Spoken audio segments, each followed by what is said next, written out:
And there we go, the microphone is on. First thing, thank you, Piggy, for throwing in that wonderful super chat, and I appreciate that. And welcome on board, everyone. I'm your host, DrFox2000. You are watching VolcanoX live stream. Welcome on board, and happy Saturday, the 14th of December, 2024. And yeah, what the heck have we got going on? All kinds of things, but really nothing. So let's get at it, and we'll run through some of it. Thank you, everyone, for the welcomes. Dr. Fox done it before. Fall asleep. Awesome. And thanks, Piggy. Appreciate that. And yeah, thank you for the welcomes there from Kananaskis country, and Sue saying, hi, Doc, hear ya. Alba Girl, thank you. And King Colin and Buster and all of the rest of you. Very, very cool to have you all on board. I see Teresa is here as well, amongst other people. So welcome, you guys. Good to have you here. And let's say welcome to our moderators, Arizona Snowman and Piggy and Sue and C&D Boy and Yvonne Kunkel and Siggy and Gura and Gary at 24/7 Live, AZ Skies, amongst others. So thanks, mods, for helping out. I appreciate that. And welcome to all of you, 19 of you in the chat. So yeah, we had Buster and Teresa, King Colin, and Albert, of course, and Piggy and Sue. Who else we got in here? Scrolling up, looking to see other names. Layla is in the house. Welcome, Layla. And Albert Girl, yep, got you in there. Sarah was in here as well. Welcome, Sarah. And John, good to have you on board. Tom and Pepper might still be here. I don't know. That was a little while ago. They may be snoozing or something. Who knows? That can happen. And that's good for right now. Anyway, let's see what we can do, though. And sorry to hear that, Piggy. Oh, what happened? Welcome, Rebecca. Good to see you there as well. And speaking of people coming in and having a look and stuff, and I kind of have to throw this out. And I was speaking with my mom earlier, my mother, and of course she's given them the told them about VolcanoX and the like. And of course, some of them aren't that savvy when it gets into computer stuff, especially onto YouTube. So first off, if you want to watch and actually register, well, you can watch YouTube at any point in time without being registered to YouTube. But what you do have to do is, if you want to get into the chat and chat here, you have to, one, register with YouTube. Okay, so that has to be something that has to be there. And once you register with YouTube, then you can come and subscribe to the channel. And if you wish to subscribe. So that is the process. Register with YouTube first, then subscribe to the channel.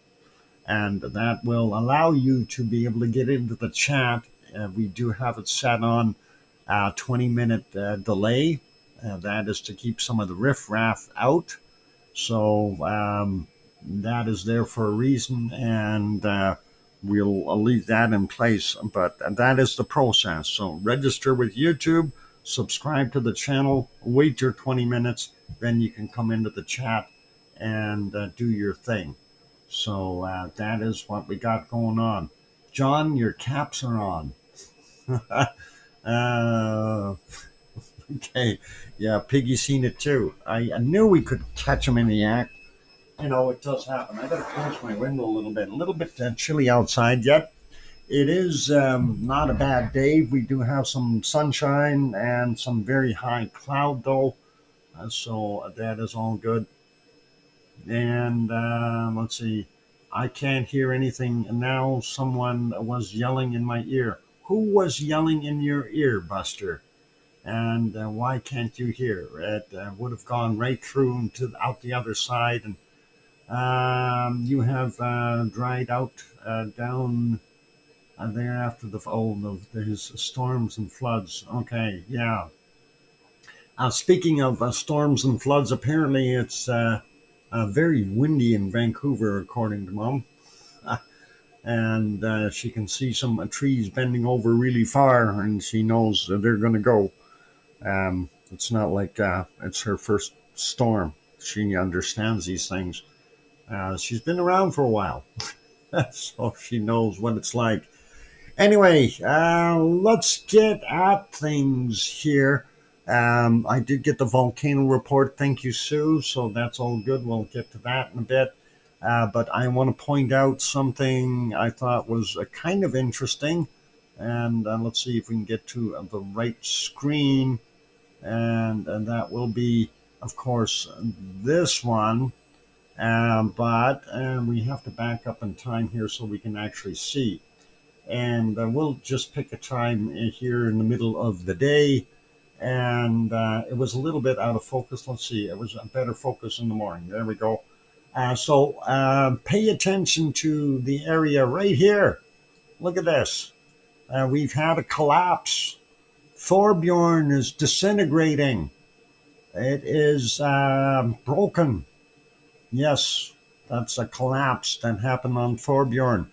During all the bad weather, we couldn't see what was going on. So this is, it broke off and it crumbled and kind of came down a bit. So, this is Mother Nature in action. And this is basically how mountains are decayed.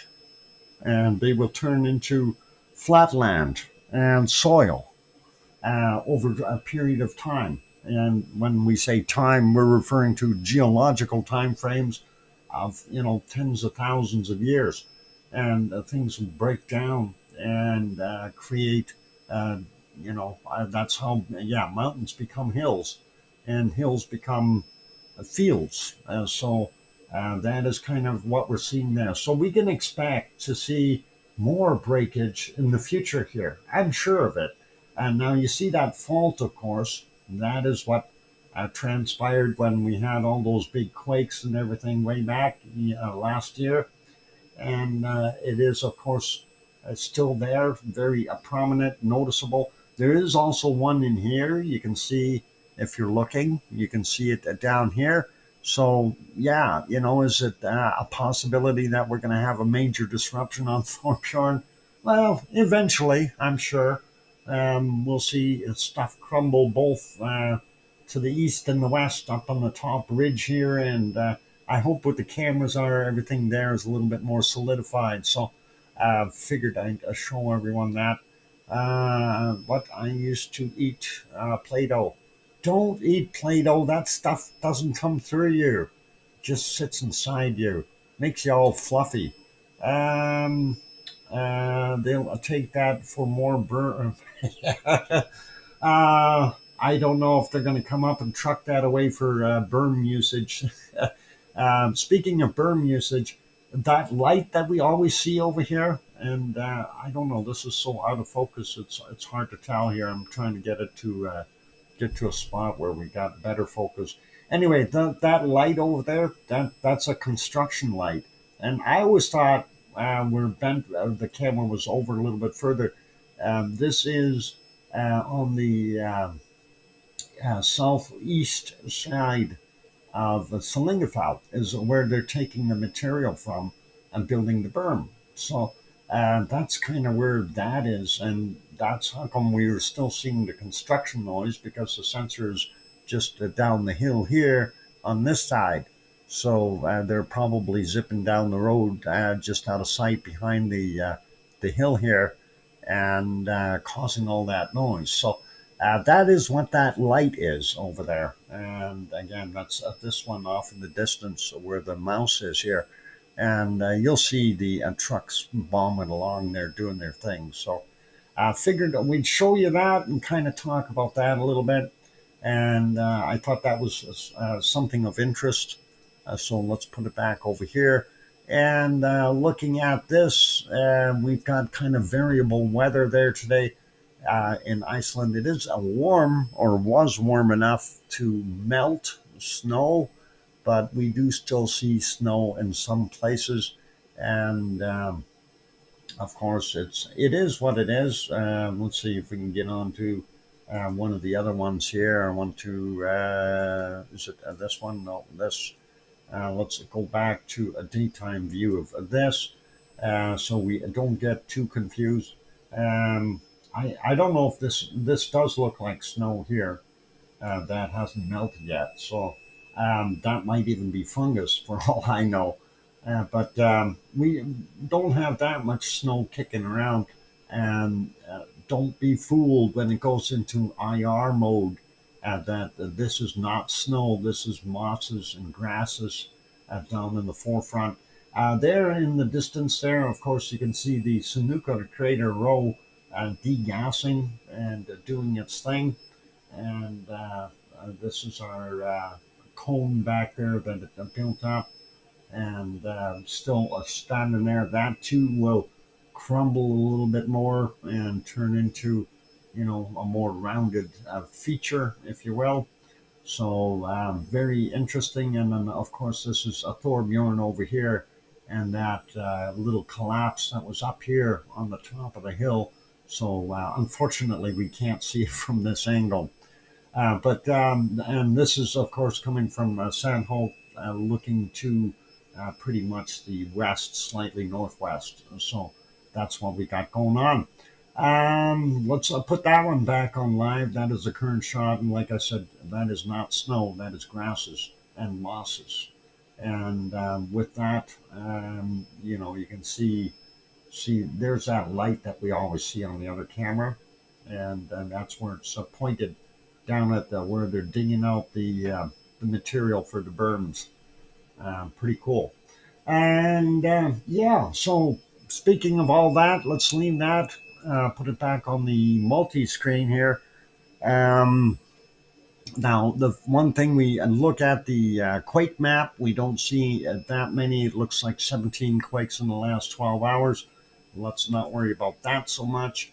Let's head on over to our charts, and we'll see what our first off, our tectonic movement and all that nice stuff is going to tell us here. So purple is our magmatic movement, and we see the magmatic heading up, and in the late morning hours it peaked and it dropped down a little bit, and then it kind of leveled off for a little while and then started bouncing up and down a little bit here in the latter part of the afternoon for them, and kind of holding a level. So nothing too major right there right now. Seismicity, we've seen that increase as well. And of course, this is construction time. This is when the guys are working and hauling all that material that's been being dug out from Selingefeld, used as berm material. So that's what that construction noise is all about. Anyway, the green here, the seismicity, we get a little bit of a distortion in here, so can't take everything for granted what we see here, but it does look like it was pretty level coming out of it, and that's kind of the same as what we see with our magmatic, the purple color. Now, as far as the blue tectonic, we do see it going up and rocking back down a bit. And then the construction started, so everything is skewed as far as what we see. And then we're leveled off down here. And I imagine it would have been, some normal activity in here without the construction. And we see it just kind of level off. So everything quiet there in that sense. And again, this is the Grindavik station that's just south of Thorbjorn. And that is all good there. Let's go take a look at the ODF chart. And the ODF, of course, is in the northern end of Fagradalfjall. And here we see something fairly interesting in the morning. Our magmatic shot up and a latter part of the morning it peaked out. I'm going to say that's about 7, 8, maybe 9 o'clock in the morning, and then it dropped back down and regained a little bit here and is holding level. So that's our purple color. And the green color, of course, going up proportionately to what we see here, or pretty close to it. And that is for our seismicity, and it dropped back down and kind of regained a little here as well. A little bit more of a steeper slope here as far as the regain compared to the magmatic, but again, two different sets of frequencies, so to be expected.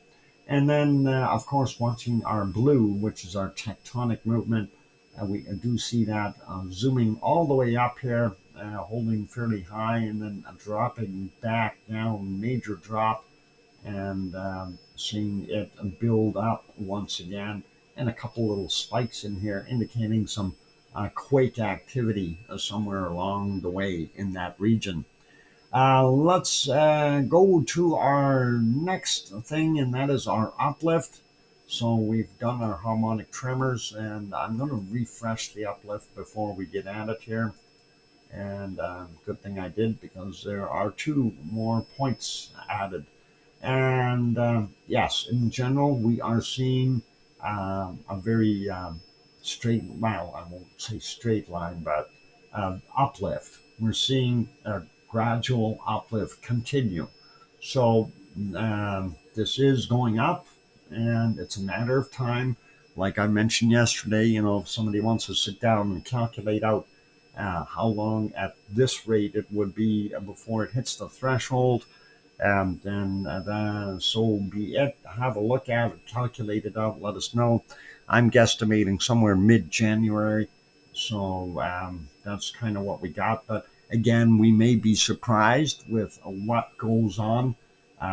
Just like with this last eruption, they did give a scenario of a low-end threshold, high-end threshold, and they said the low-end threshold was at 19 million cubic meters, and the top end was at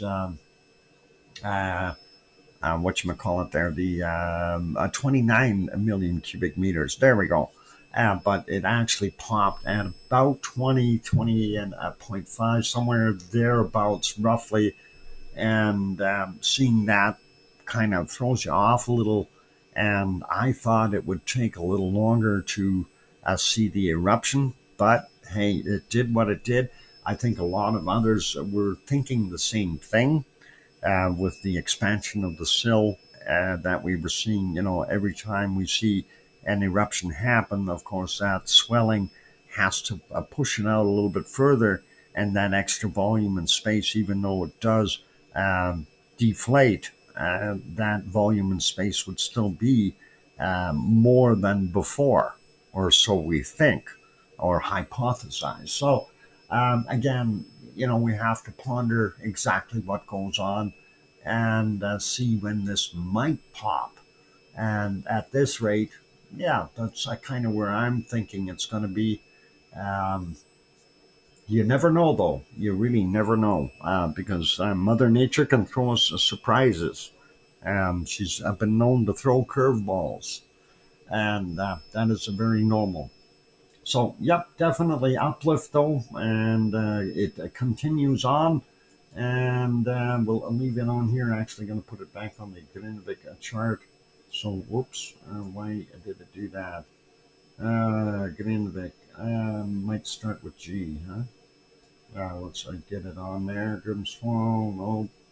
Grimsea, nope. Greenvik, there we go. I'll leave it there, park it there for now. Let's take a look at the next one.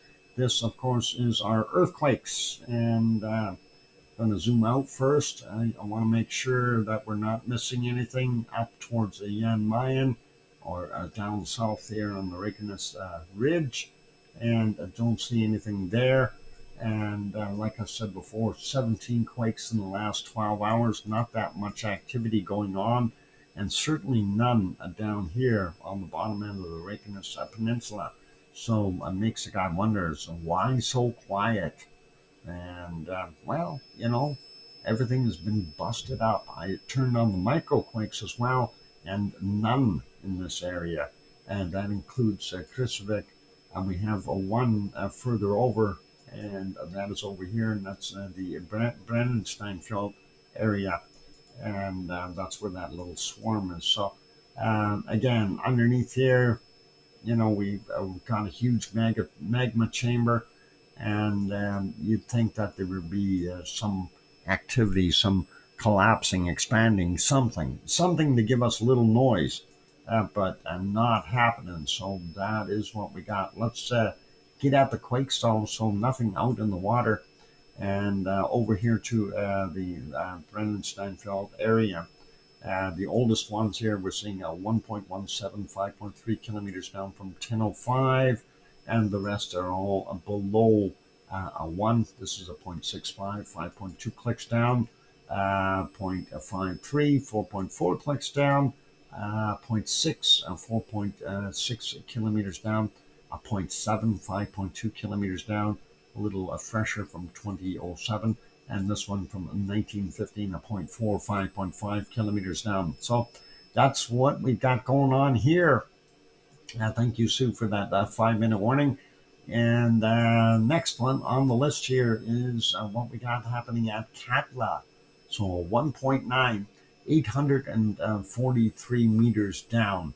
And that is from 1152.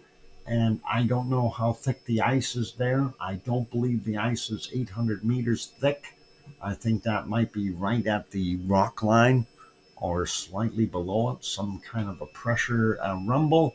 Hey, Yvonne Kunkel is here. Welcome, Yvonne. Good to see you. Moving over a little bit more, we see this one at Grimsvatn, and that's a 1.47, 6.6 kilometers down, 1541. And this one here, 1.01, and that is 16.6 kilometers down, and that is from 1419, and pretty cool. And then we see a few more. Hey, Yvonne, did you see what I showed there about Thorbjorn? Did you see it? Or I can show it again if you want. I'll do the rest of the quakes real quick here. A 0.6, a 4.9 kilometers down there. We got a 0.9, 5.2 clicks down, a 1.3, 10.4 clicks down, 0.35, 6.8 clicks down, a 0.9, freshest one on the map. It's a 1.1 kilometers down, and then a little stack of 2 or 3 here, 1.4, 9.7 clicks down, and 1. We got that one, 1.13, 8 kilometers down. What did you show? I'm busy with Etna right now. Oh, okay. Well, I'll show you. That's it for quakes here in Iceland. So we'll go back and just show Yvonne what we were referring to, and that would be on here and somewhere around here. Look over here, Yvonne. We had a landslide on Thorbjorn. It's breaking up. It's breaking up. That landslide. Unfortunately, the picture isn't far enough over. We know that the other thing is the seismic sensor is over there somewhere. It may have been affected, but yeah, it certainly did break up a little bit. And I'm going to guess that we're going to see more of this just collapse a little bit along the top row here. But just wanted to point that out, and that is pretty cool. So pop it. Oh no, we don't need pop it. Let's put this back on live. We'll get it over here. It is time for me to go take a break, ladies and gentlemen. So hang in there, everyone. And please, if you have not yet hit that like button, give it a quick bop. Also, if you have not yet subscribed to the channel, consider subscribing. That'd be awesome. And my studio screen is being a bugger.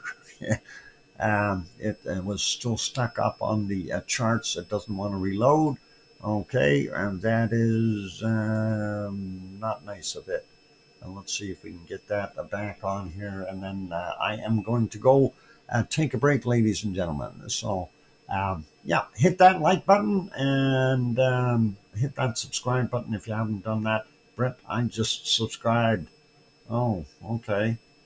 That's all cool. Okay, I am going to do my thing, and here's the music. Don't go away. Lots more to come. Thanks.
there we go. The microphone is back on. Welcome back, everyone. I'm your host, DrFox2000. You're watching VolcanoX live stream, and happy Saturday. And hopefully everyone is enjoying it. Thank you for the welcome backs there from Brett and Sue and Layla and Alba Girl and Sharon Stewart going, I hear you, DrFox2000. And thank you, Henry. And Sophie is in there. Yay, Doc. Awesome. And thank you, Piggy, for the welcome back, Daddy Foxsters. Thanks, Piggy. And thank you, Yvonne. I appreciate that as well. And all awesome. Let's carry on with other things. So we had a look at Iceland to see what was going on there. Oh no, all my highs in the chat disappeared just now before I could send them. I see everything. Your chats didn't disappear, or did they? No, I see you saying hi, guys, and stuff like that. What happened? Something on your end, Sharon? You're all good. You're there. We see you. So all okay. Anyway, let's get at our next screens here, and of course we want to go take a look at our wonderful Popocatépetl in central Mexico, and been keeping an eye on this one this morning a little bit. I peeked in a few times. It is fairly heavy with ash, so like I do usually. What? Yeah, but all her highs from one post. Oh. Okay, well, everything is there. Anyway, yeah, Popo, puffing out some very dirty material, lots of tephra, ash, etc. in those clouds that are billowing out of there. That was from slightly earlier. Let's take a look. This is the current shot. This thing, of course, popped me back to where I was looking earlier. Anyway, about the same. You can still see what the current condition is. So definitely something up with that volcano. We're going to have to keep an eye on it later, and just keep watching it because it's liable to erupt. If we go back in time, we can see that it's been doing that pretty much all day long. A very heavy material coming out. So something's going on. Here's our golden times, and that looks pretty cool too. And again, you can see that billowing of ash and other material being ejected there. So pretty awesome. Going back into the nighttime view, we did have the moonlight helping to light it up. So not seeing that much of a glow from the bottom though, and a little less activity during the night. At 5:46, it wasn't puffing out quite as bad, but the moonlight lighting it up, so it's a little difficult to see if it was actually something from underneath. And here we can see that it might have been lava from under within the caldera, because that is definitely lit up a little bit more down on the bottom here. So interesting to see that. So we do have some lava in there. We do have some churning activity and going all the way back, and that is about here. The further back we go, the less it was churning out. So just advancing it 5 seconds at a time from this 3:42 a.m. Just so we can see, the glow here, and that is being lit up by both the lava down below in the caldera as well as the moonlight. So pretty awesome to be able to see that. Anyway, it did do its thing, and it is continuing to do that. Let's put that back on live. There it is. So yeah, lots of billowing of very dark gray ash. Sarah is here. Adele is here. Who else? Alba. Adele. Yeah. Welcome, everyone. Good to have you here. Okay, back to work here. Thanks for another great stream. Mons, Lavaliers, Lava family, have a good day/night and enjoy the rest of the show. See you tomorrow. Okay, Yvonne, you take it easy and don't work too hard. and let us know if there's something happening at Mount Etna. That'd be cool. And safe travels to get back home, and careful because the road's going to be slippery. You might have ice and snow. I sent the snowmaker over there to Cleveland. Oops, I wasn't supposed to tell you that. Later, Yvonne. All right, next, a volcano. So this is Popocatépetl, central Mexico, approximately 70 kilometers south of Mexico City. Let's get to the next one. And I don't know how the visibility is. I did not check on this one. This is a Fuego. And yeah, oh, the cloud just cleared. Isn't that wonderful? Just cleared for us to be able to see the last puff that came out. And there it is. That is a Fuego in Guatemala. And it's doing what it was doing. And it did have more puffs. There you can see a little bit earlier. That's about 45 minutes ago.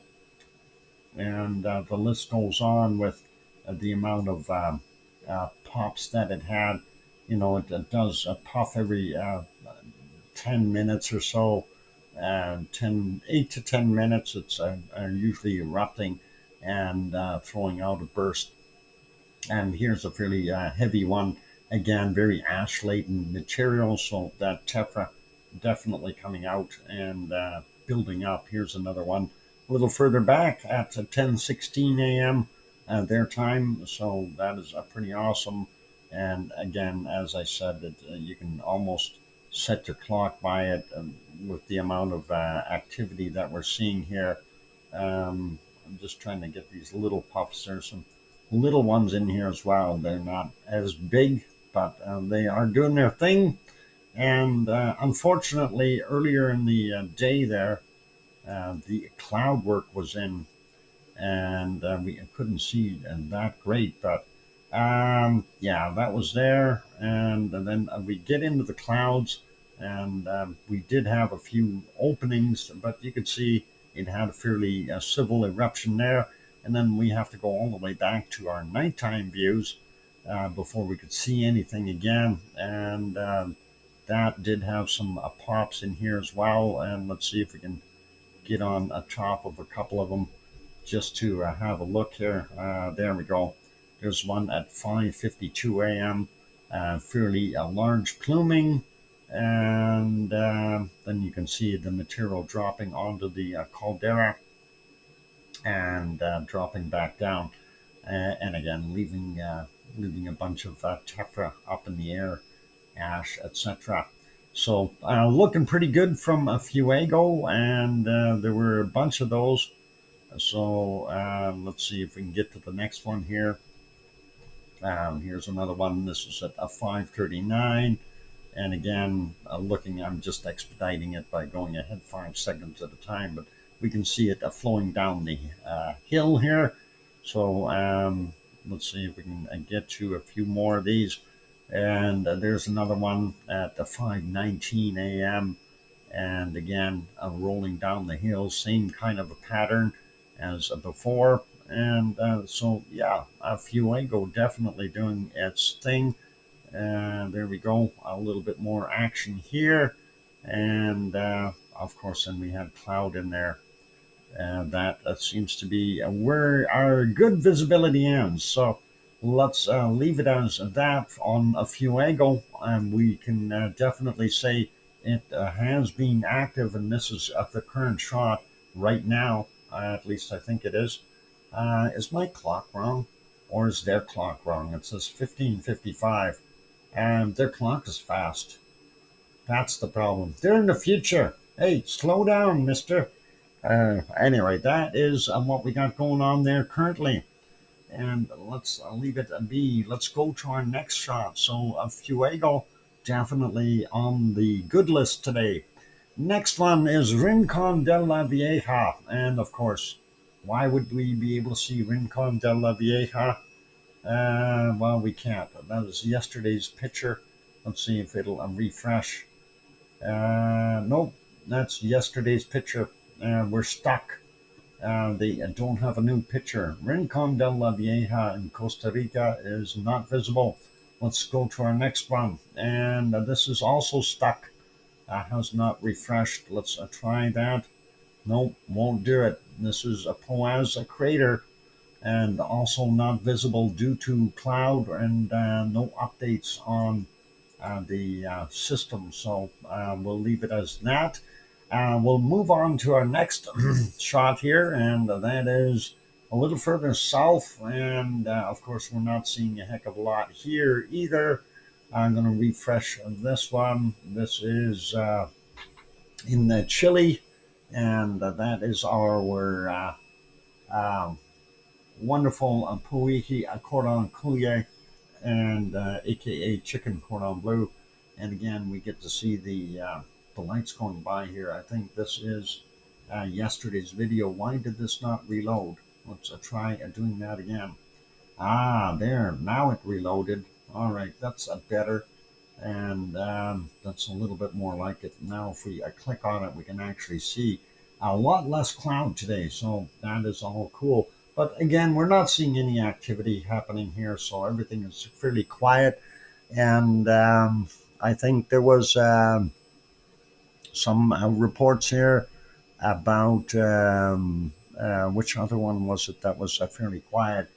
There's everybody's fairly quiet over there in Chile for some reason, not popping or anything. So that's probably a good thing. But Popocatépetl certainly is making up for it.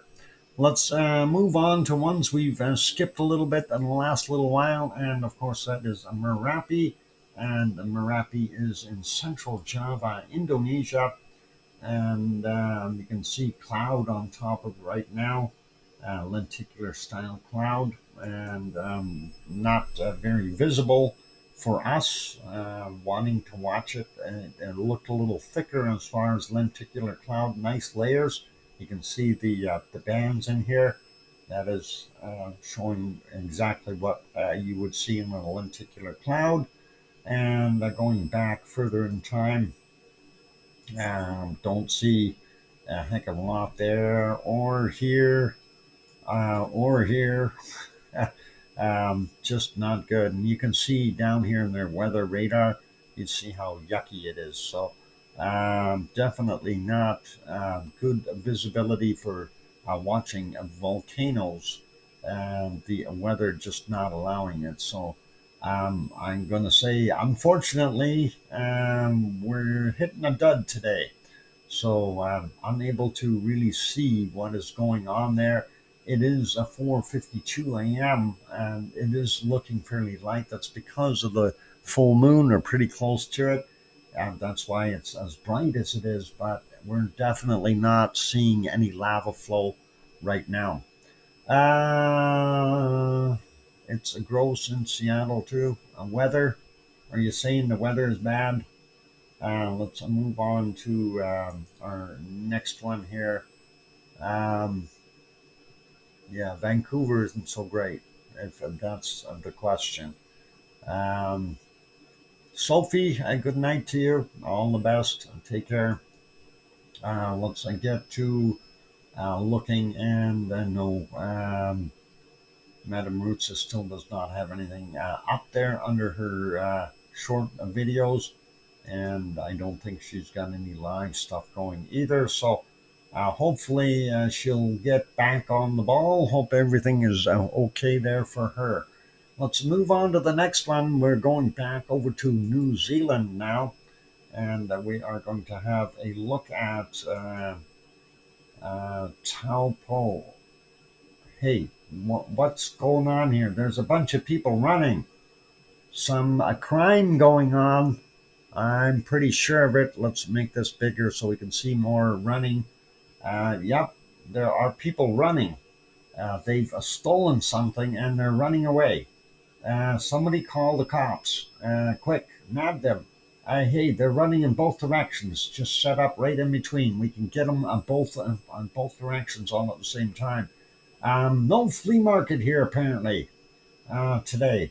So something to do with all these people stealing things and running away in both directions. I bet you that would be confusing for the cops. Anyway, a little bit of humor there, guys. I don't know. Fleas on the loose. Maybe that's what they're doing. They're chasing their fleas.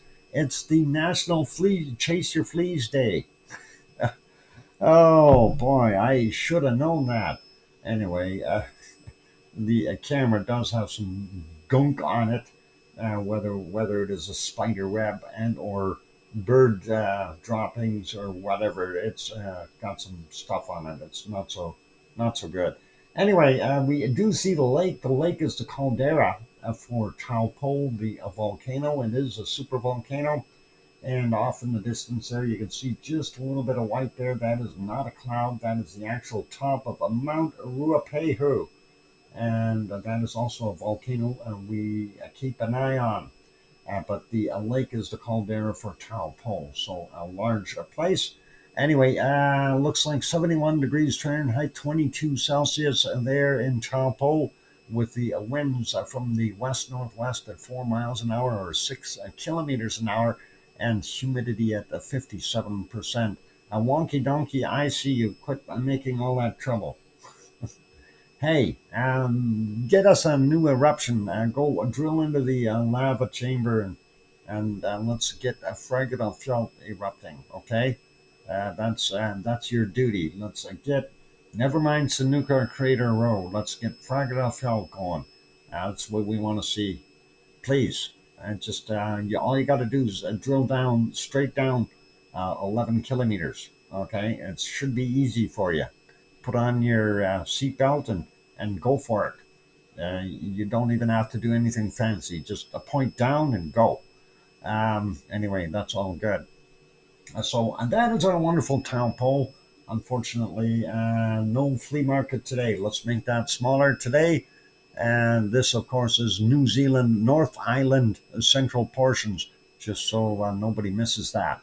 Let's leave that there. We're going to put it back over here. And then we will go pop over to Hawaii really quickly and have a fast look there as soon as I can find it. There it is. Okay, Hawaii. And this is, of course, Helema Crater. It's a stop for some reason. Live. Come on. There we go. I was wondering why I was looking weird. Yeah, that's the browsers doing things all on their own again. Helema Crater, Kilauea, Hawaii, on the big island of Hawaii. And not doing too much right now. Buster, of course, is keeping an eye on it for himself, saying that there's some strange activity going on. Well, we hope that we get some kind of an eruption. It'd be nice to have a Christmas eruption. Let's go have a look at the USGS map and see what it shows. And of course, since this decided to do what it does, we have to turn everything off again. And the first thing that I look at is we see a bunch of little quakes in the caldera. 1.8 there, 1.9, 2, and this is a half a mile above sea level. Let's see, what did it say? So a quarter of a kilometer above sea level is what they got here. And it's a 2 in magnitude, so it's still got quite a ways to be up to the top of the caldera. This one is point or 779, just we'll call it 780 meters below sea level. So still quite a ways down. We got a 2.3 here as well, and that's 1.1 kilometers down. We got a 1.8, 1.8 there, 1.7, 2.4, and again, these you can go peruse these at your leisure using the Hawaii map link that Sue brought up in the chat there, and looking pretty good as far as what we see. The biggest one here is a 3.1 right now for what we see, and then you see all these other things. The square boxes are cameras. And you can click on them and just get your picture like that. You can see what you want to look at, so on, and that's all cool there. Over here, you got a bunch of different cameras. Of course, this is one of the ones that we use. We should actually use that one when we look at it. You can see a little bit more of that caldera, but you don't see any action. I wish the video camera was like that. That'd be cool. Anyway, zooming back out though a little bit, and what is this thing putting this up for? I don't need that. I didn't click on it. And let's get rid of that. We'll zoom out. Actually, we'll make this a full screen. And taking a look at some of the stuff. So I don't see anything out past Louis Seamound. We do have a few here on the way out there. 1.7, 2.3, 2.1, 1.9, and a 2.4, a 1.5, and then over here, this is all considered Pahala region, 1.4, 2, and a 1.9, and 2 over there. The ones we did miss here when we were looking at the stuff at Kilauea, of course, in the fern forest stuff, a 1.9 there, a 1, and a very small little guy, 0.5. We got that 3.1. Going up towards Mauna Loa, we got a 1.9 there, 1.8, and a 1.3, and a magnitude 2 up on Mauna Loa. And again, it says minus 0.2 of a mile, so it's 0.2 of a mile above sea level, or 320 meters roughly above sea level, which means it's only got 3 kilometers to go before it gets to the surface, right? So quite a ways. And let's zoom back. Let's just zoom out a little bit more. I want to see the whole area, make sure I'm not missing anything out in the waters. Sometimes that happens. We see quakes in odd places, like towards Honolulu sometimes.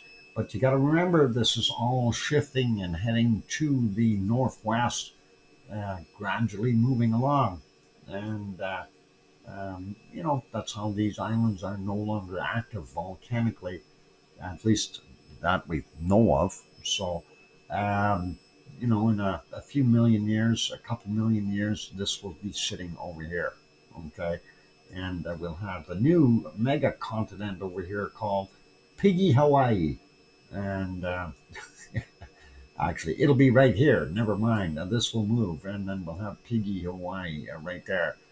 You're late for your date. Uh-oh, I gotta run. I'm going right now, Piggy. And it is time for me to get off of here before I get bit again. These snuff bops are coming left, right, and center. All right, good folks. Please hit the like button if you haven't done that yet. Also, hit the subscribe button if you haven't done that yet. And if you haven't registered yet, register to YouTube, then subscribe. That's how it works. 20 minutes later, after you hit subscribe here, you can make it happen. You can chat in the chat. All right, and I'm going for a break before I get broken.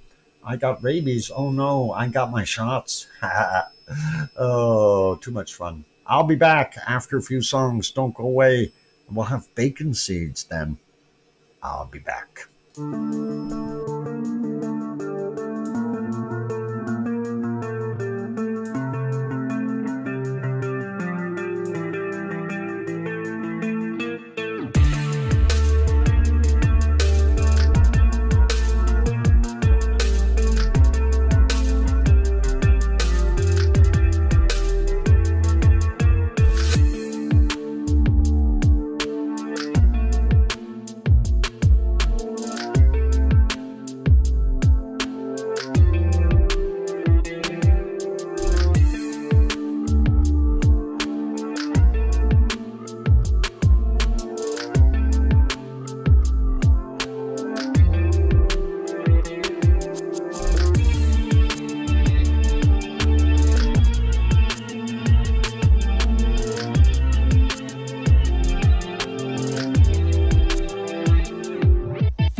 go. The microphone is back on. Thank you for the welcome back. I lost account 3. Oh, well, he gets nailed anyway. Thank you for the welcome back, sir. Alba Girl and Sue and the King Colin and the Piggy. Thank you. Yeah, that's Piggy is the emoji police. You better watch out. You better not cry because she'll whack you with a carrot and put you up in the sky. Or she'll bite your ankle. And that doesn't rhyme with anything. Never mind. I'll stop there. Oh, boy. Time 'em out, Piggy. At least 10 seconds. 10-second timeout. Too many. Snout Bop the donkey. No, I'm going to time him out for 10 seconds. Let's see. Oh, a Piggy already did. There you go. Wonky, you got timed out for 10 seconds for using too many emojis. You better watch out, man. You are in trouble now. I hope you just timed them out for 10 seconds. I stopped with the emojis. Oh, too addicting. Anyway, Wonky should be able to get back in about now anyway. He's probably laughing, sitting there giving us his best burrs. It was 10 seconds. Okay. Wow. That'll teach him. That'll teach him. He's got 4 trotters. He knows how to do it. He can count to 4. We know. And just one more is a head nod. Oh, boy. What a troublemaker. Anyway, let's carry on. Yeah. He has hoofs. Hoofs, not trotters. Okay. Well, hoofs, I guess. Well, that'll just hoof you. Anyway, let's continue on. And a nasty kick. And from what I understand, the donkeys have a mean bite too. Almost as bad as Piggy. Not trotters. Me has trotters jeepers. Trotters jeepers. Oh, trotters jeepers are the kind that can go all the way up and down the hills because they got jeep in there. Jeepers. Don't tempt me. Yeah. Yeah, actually, I watched some of the donkey videos. I was actually thoroughly amazed how they handle some of the predators. And they will actually pick them up by the neck and shake the living daylights out of them and throw them. And, a donkey can be a sizable animal. Even a little one will do that. And hopefully it'll be okay. Anyway, stuffed apples and donkeys a muzzle. Oh no. A goat and me. Goats and meanies. Yeah, the goats can be mean too. They certainly can have attitude. Anyway, let's leave the animals alone and let's continue on with what we're doing. Somebody mentioned the moon is visible. No. Okay. Let's go and take a look at something here. Okay, the light over here, that's in the construction zone. That is the edge of the Salingafeld. This is where they're taking the berm building material from, just so you see that. And if we go to the other shot here, you can see that same light. And we were looking at it from the side. Now we're looking straight onto it. You can see it right there. So, and there right behind is Salingafeld. Just so you know where that is. That is not the moon. The moon is up here somewhere behind us, behind the camera, looking or shining down upon the fields of lovely lava here. So that's where the moon is. I was actually looking and to see if I could spot one of the other cameras, but during the break there, but I ran out of time. Yeah, it's a time for seeds. I know. I just wanted to point this out before we got anywhere. Okay, Piggy. I'm going to seeds. Here's the last one from yesterday.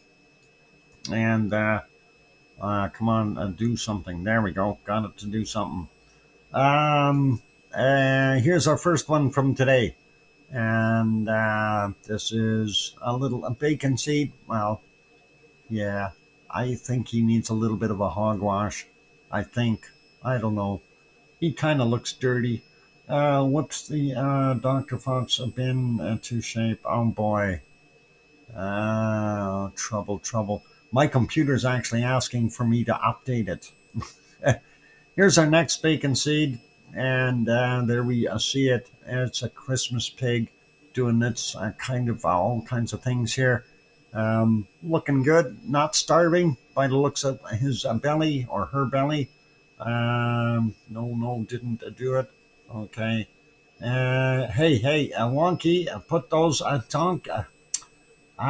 Piggy, time him out for another 10 seconds. He's doing 6 again. He just doesn't know how to do properly. Yeah, see? That's what happens, Wonky. You're going to keep getting timed out. Next time it'll be like 5 minutes. Anyway, looking pretty good. Oh, he's back already. Darn it. Too quick. Mini pigs. Next time, a minute. Okay. There you go. That'll get him. That'll get his hooves into. Gets trotters ready. All right. Anyway, this one looks good. I like that. Nice, beautiful little mini pig, pocket pigs, as they call them. And next one, definitely an AI image. And at least, and that's how I look at this. That is not real. But hey, valiant effort at doing it. Robotic. Yep. Maybe that's it. It's a cyber pig. That's what we've got. We got cyber piggies now. And yeah, robotic ones. Just on the internet. Now, I know this one is not an AI image. This is definitely too real looking, but we may have seen that before. Wreath Piggy, yep. And this one is a tree piggy with a red wagon. I gotta love it. And next one is these two. I think we've seen them before, but still a lovely picture to look at. And definitely not AI by the looks of things. At least I don't think it is. If it is, they've done a good job. About the size of my tree size. Cool. Mine is a 4-footer. I should finish decorating it and get it on the stream soon. I'm going to need it for Christmas. And here's our next one. This one, of course, standing on the Christmas present, saying, I'm claiming this one. This one is mine. Was before AI. Aha, piggy. I gotcha. And the next one is this one. And cute as it can be. Not AI. Studio production. Nice looking bacon seed. And really cool. Good to see you, Piggy. Hope you're feeling better today. Yeah, good to have a Piggy on board. And here's another one doing claiming a gift, I guess, saying I want this big one, and that's all there's to it. And of course, that the Piggy looks like he's not starving either. Well fed and good for bacon. Oops, did I say that out loud? Next one is this one, and I think we might have seen this one before recently, but that's okay. Sometimes that happens, so I add some bonus bacon seeds. Dr. Fox, shock. I'm sorry, Piggy. I just slipped out. I didn't mean to do that. I had a beef sausage with some, what do they call those? They look like little round potato or elongated potato things there that you fry up with cheese in them. They were delicious. Anyway, so no bacon was harmed in my lunch. Okay. Next one. First, a bacon seed or the bonus bacon seeds, and this is Piggy. And Piggy is writing her letter to Santa and says, Santa, I can explain. And I have to wonder if she actually can. Waters, what? Potatoes. Yeah, they're kind of like potatoes. Yeah, Piggy, I don't know if you're going to be able to explain to Santa what is I really, yeah, uh, croquettes, that's them. Yeah, those little things. I'm good, Piggy. No, you're not, Wonky. You're a troublemaker. uh, okay, next one is definitely a bacon seed of smiling proportions. Well, waiting for Christmas, saying, I want to open Christmas presents now. And, well, that'd be nice for you, but I can't explain not enough paper. Oh, it's a novel, is it, Piggy? Oh, yeah, a lot of things to write. Anyway, yeah, you don't want to be sending Santa a book that's going to take him 3 weeks to read. Yeah, because you won't get your presents. Anyway, that's all fun. This is the last bacon seed, of course. War and the Peace, exact 15. Okay. What a Peace part of 15. Okay. Good, good. Anyway, uh oh. You asked for it, boss. All right, Piggy. 1 minute. Uh, Nail him. Nail him. He's gonna learn. Uh, oh, see, I knew that would happen. The emoji police is on your tail there, Wonky Donkey. Let's put this back over here for right now until I contemplate what we're going to show next. Hold it. I know what. We'll have to go to Japan, I think. Japan. We're turning Japanese. Oh, I really think so. Let's get to Japan. And there we go. 5 minutes to Pepsi break. And John, you're okay.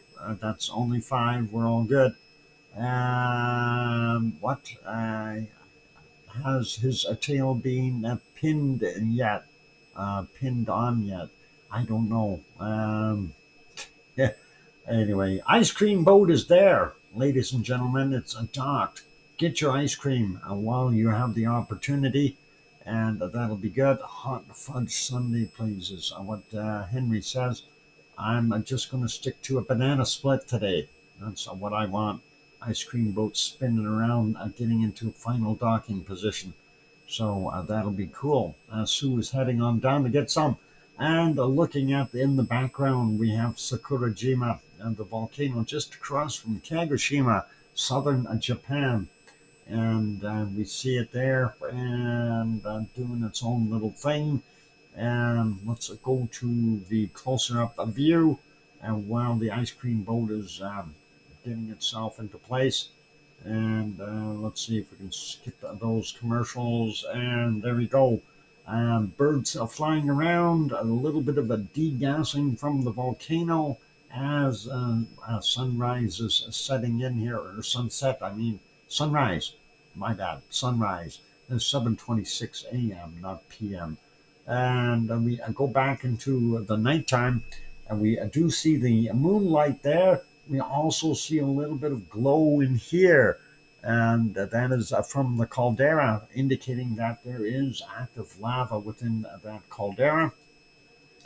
Going back a bunch, we do see a little bit more billowing as the moon was scooping across the top, lighting the clouds up, and we can't see too much of what's going on in there, but hey, at least we see what's coming out, and that is pretty cool. And a little bit more towards the camera there. And if we go back a little bit further yet, it gets a little better. Yeah, no, maybe not. It's still coming towards the camera, so at least we know it's got some output doing what it needs to do. It's not stale or stopped in any way, shape, or form. So definitely an active volcano. And again, that is Sakurajima on the southern end of Japan. And we'll leave that. And that's all cool there. Let's go about 200 kilometers to the north. And we're going to ASO. And ASO, of course, current condition there at ASO, a little bit of snow on the ground. Up on the higher elevations here, you can see more snow. The venting that is happening from this area, the caldera, well, we are in the caldera. It's a huge, huge volcano, 19 kilometers by 25 kilometers in size. This is the only active vent within that system, and we can see the degassing happening right there, doing pretty good. So going back a little bit further, I don't know if we can get too much visibility. It was foggy, and then we go back into the nighttime. I was hoping with the moonlight we could see a little bit more, but well, a little bit. You can see it degassing in here, but there was some cloud in there as well, so that makes it a little bit difficult for observations. Let's leave that be though. That's ASO. That is still active, still steaming, doing its thing. We'll make that smaller. We'll go head north, and we'll take a look at this one. This is our wonderful Asama volcano. Asama, approximately 100 kilometers west-northwest of Tokyo. And we see the degassing going on from the top of that hill. And we also see some extra cloud layer coming in here. There's a lot of snow sitting on this side, so we probably get a little bit of a frost moving across there as well, turning into a steam as it evaporates. And going back in time a little bit, let's go a couple hours back.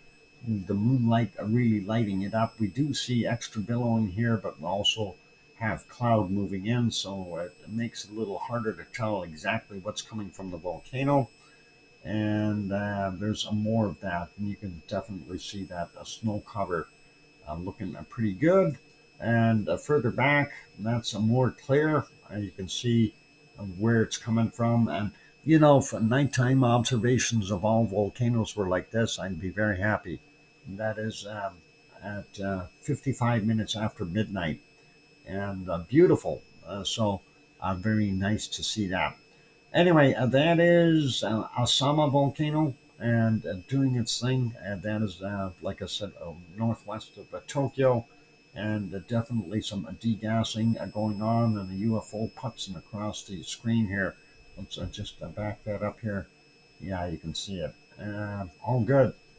Okay, so yeah, pulse drive. That's what we're seeing. Each one of those dots represents a frame. All good. That's the video speed frame, that is. And this is back to live. It is a time to get myself out of here. I hope everyone got their ice cream, and that'll be good. Thank you for the banana split. And it is time for me to take a break. We're going to make this smaller and put it back over on Iceland for the time being. And when we come back from the break, we will definitely go over the volcano report and other activity. We'll go carry on from there. All right, I'm going to go before I get bit.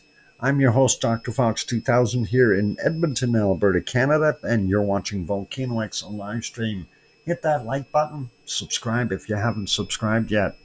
I'll be back after a few songs. Thanks.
the microphone is back on. Welcome back, everyone. I'm your host, DrFox2000. You're watching a VolcanoX live stream. And thank you for the welcome backs there from Sue and Cananastus country. Appreciate that. And let's continue right off the bat here with our next port of call. Thanks, King Colin. And that is, well, it's not really a port of call. It's the volcano report. So let's do that. And I want to say thanks, Sue. And Friday's a late volcanic activity. We only had 2 volcanoes on the list. First one, Popo. No, not Popo. That's the first one for today's list. Late Friday's activity, we had Fuego in Guatemala. Frequent volcanic ash emissions at 14,000 feet or 4,300 meters reported at 21:30. And onward, we know it was busy. Next one, Reventador in Ecuador. Volcanic ash emissions reported at 23:30. And we move on to today's volcanic activity. We had 9 volcanoes on the list. Starting out with Popocatépetl, central Mexico. A volcanic ash not detected reported at 1:30 this morning. And we know that, and we've seen that it was fairly quiet in the early hours of the morning, but it did pick up. And then it says constant volcanic ash emissions observed to 20,000 feet or 6,100 meters reported at 16:15. And dumping out a whole bunch of tephra and other material ash of all kinds. And so pretty cool. And next, Semeru, East Java, Indonesia. Eruption with volcanic ash to 15,000 feet or 4,600 meters reported at 4:45 a.m. and again at 16:30 or 4:30 p.m. Next, Santiaguito in Guatemala. Occasional emissions to 13,000 feet or 4,000 meters reported at 5:30 this morning. And then occasional volcanic ash emissions observed to 13,000 feet or 4,000 meters reported at 17:30. Ibu, Halmahera Island, Indonesia.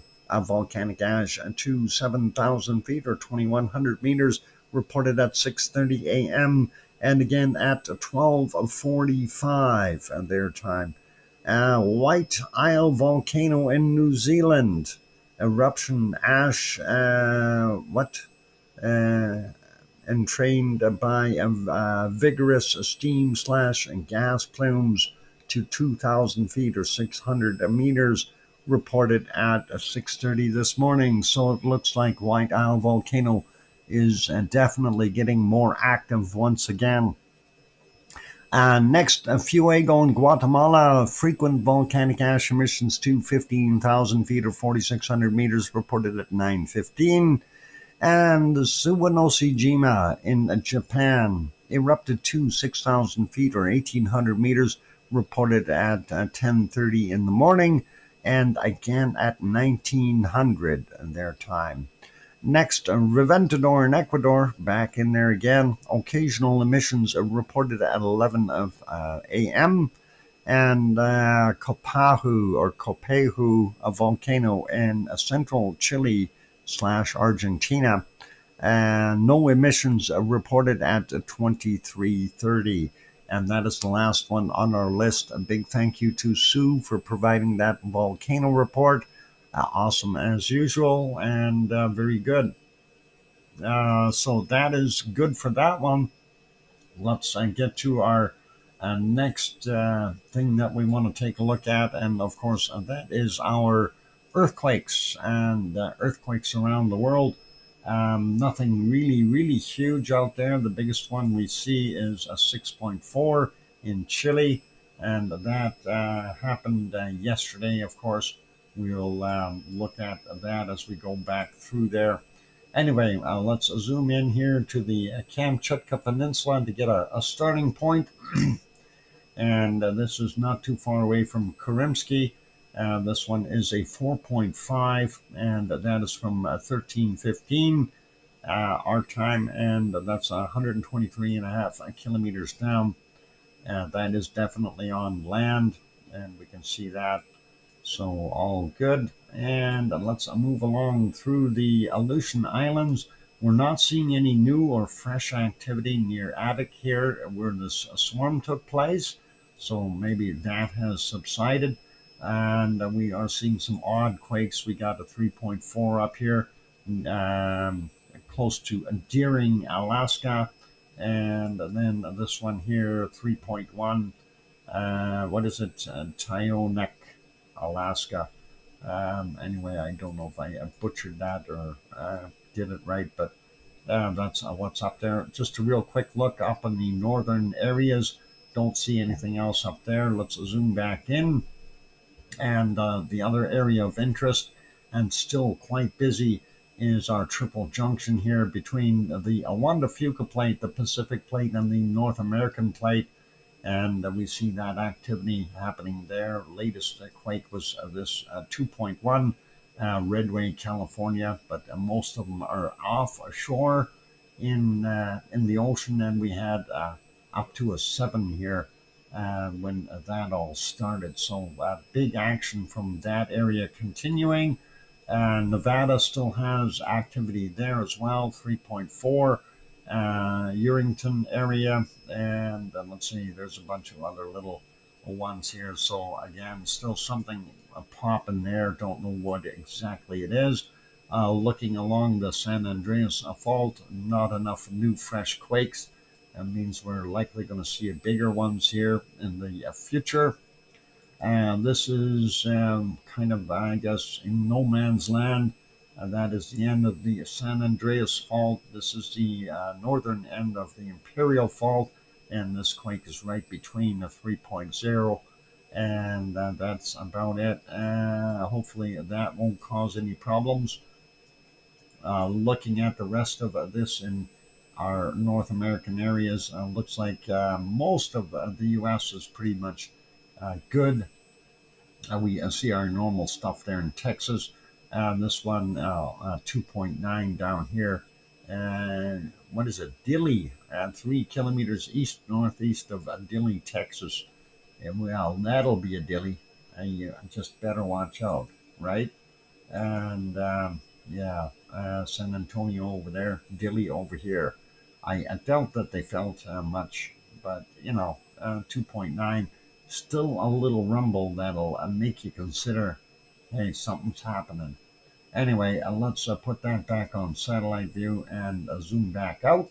Look at the Central American areas, all quiet there in the central area. Wow, except for over here, we got Dominican Republic 3.2, and then Virgin Islands and Puerto Rico, a bunch of little guys, 3.7, 4.0, Virgin Islands, and then the other ones in Puerto Rico, 3.4, 2.3, and 3.2 Virgin Islands as well for that one.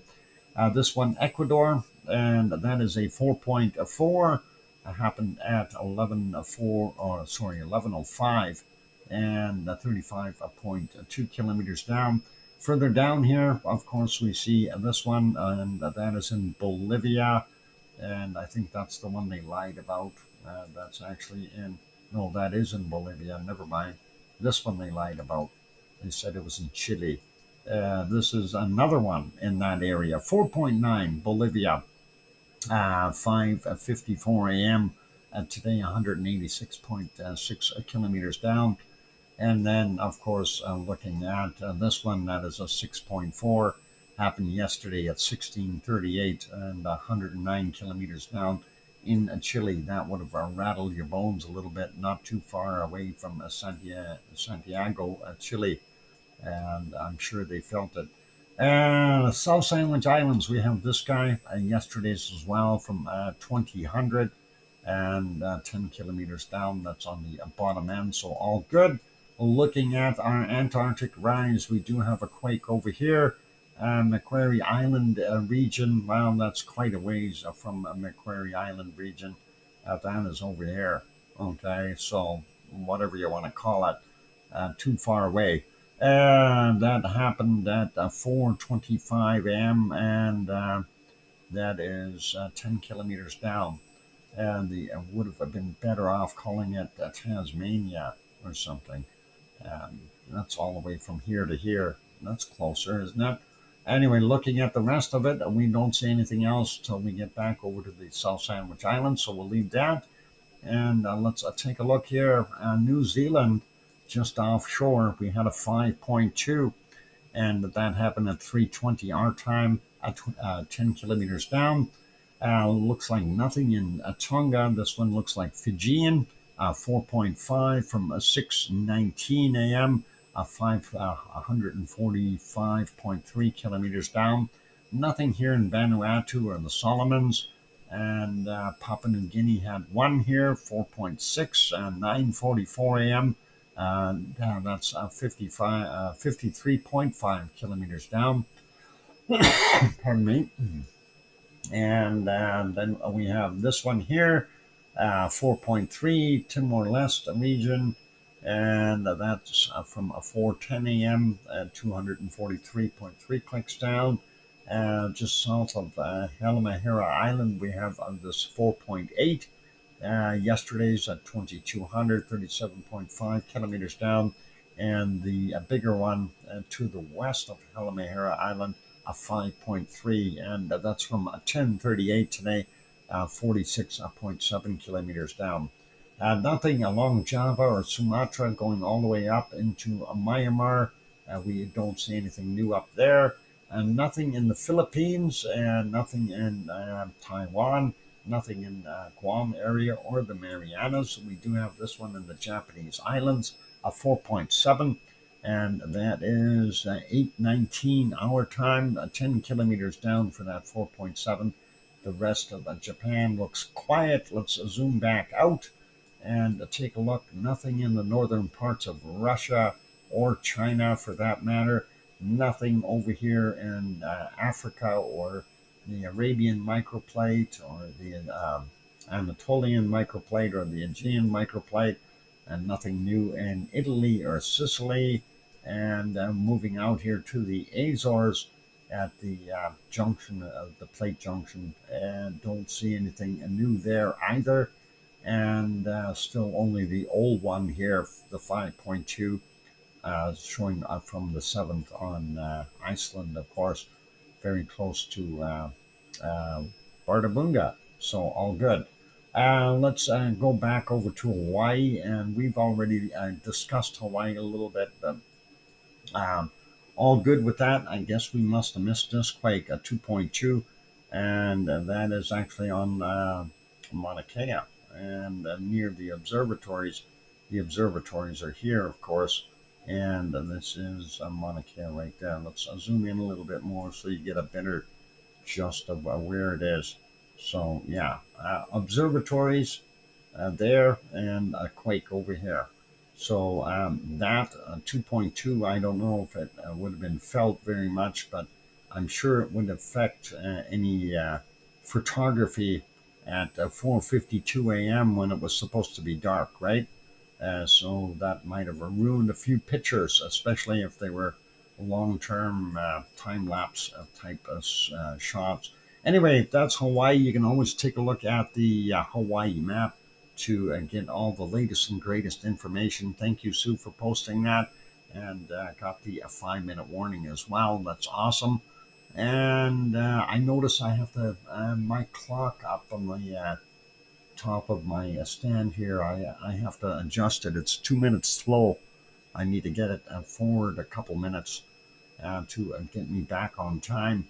I don't know how it manages to lose time. I guess the crystal in there is just not clocked correctly.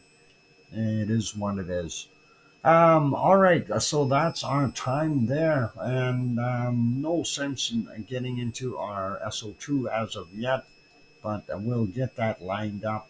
So I use windy.com. You can see that right here, and you can go to more layers, and then that'll open up the menu. You slide down on the side, and you click the SO2 map, and then close that, and you can zoom out and take a look at where the major spots are. So we'll just kind of go over it. Looks like the Arctic Ocean still quite full of SO2. We're seeing a fairly good splotch here in the Democratic Republic of the Congo for Nyamura near Gongo, and then of course here in Mexico, central Mexico, from Popocatépetl, since all that stuff coming out, not a surprise that we're seeing that. Looking at Hawaii, still seeing quite a plume coming off of the Big Island, and the degassing there. I kind of wonder what are we going to see in the future. And looking in the southern hemisphere real quick, I don't see too much new activity. So we'll get back to that after the break. I'm going to go take my break early, I think. What happened? Somebody rolled in clouds. I didn't order clouds. How come you guys put clouds in there? Oh, hang on. Something's not right. Yeah, they did roll in. Darn it. I hate when that happens. Clouds.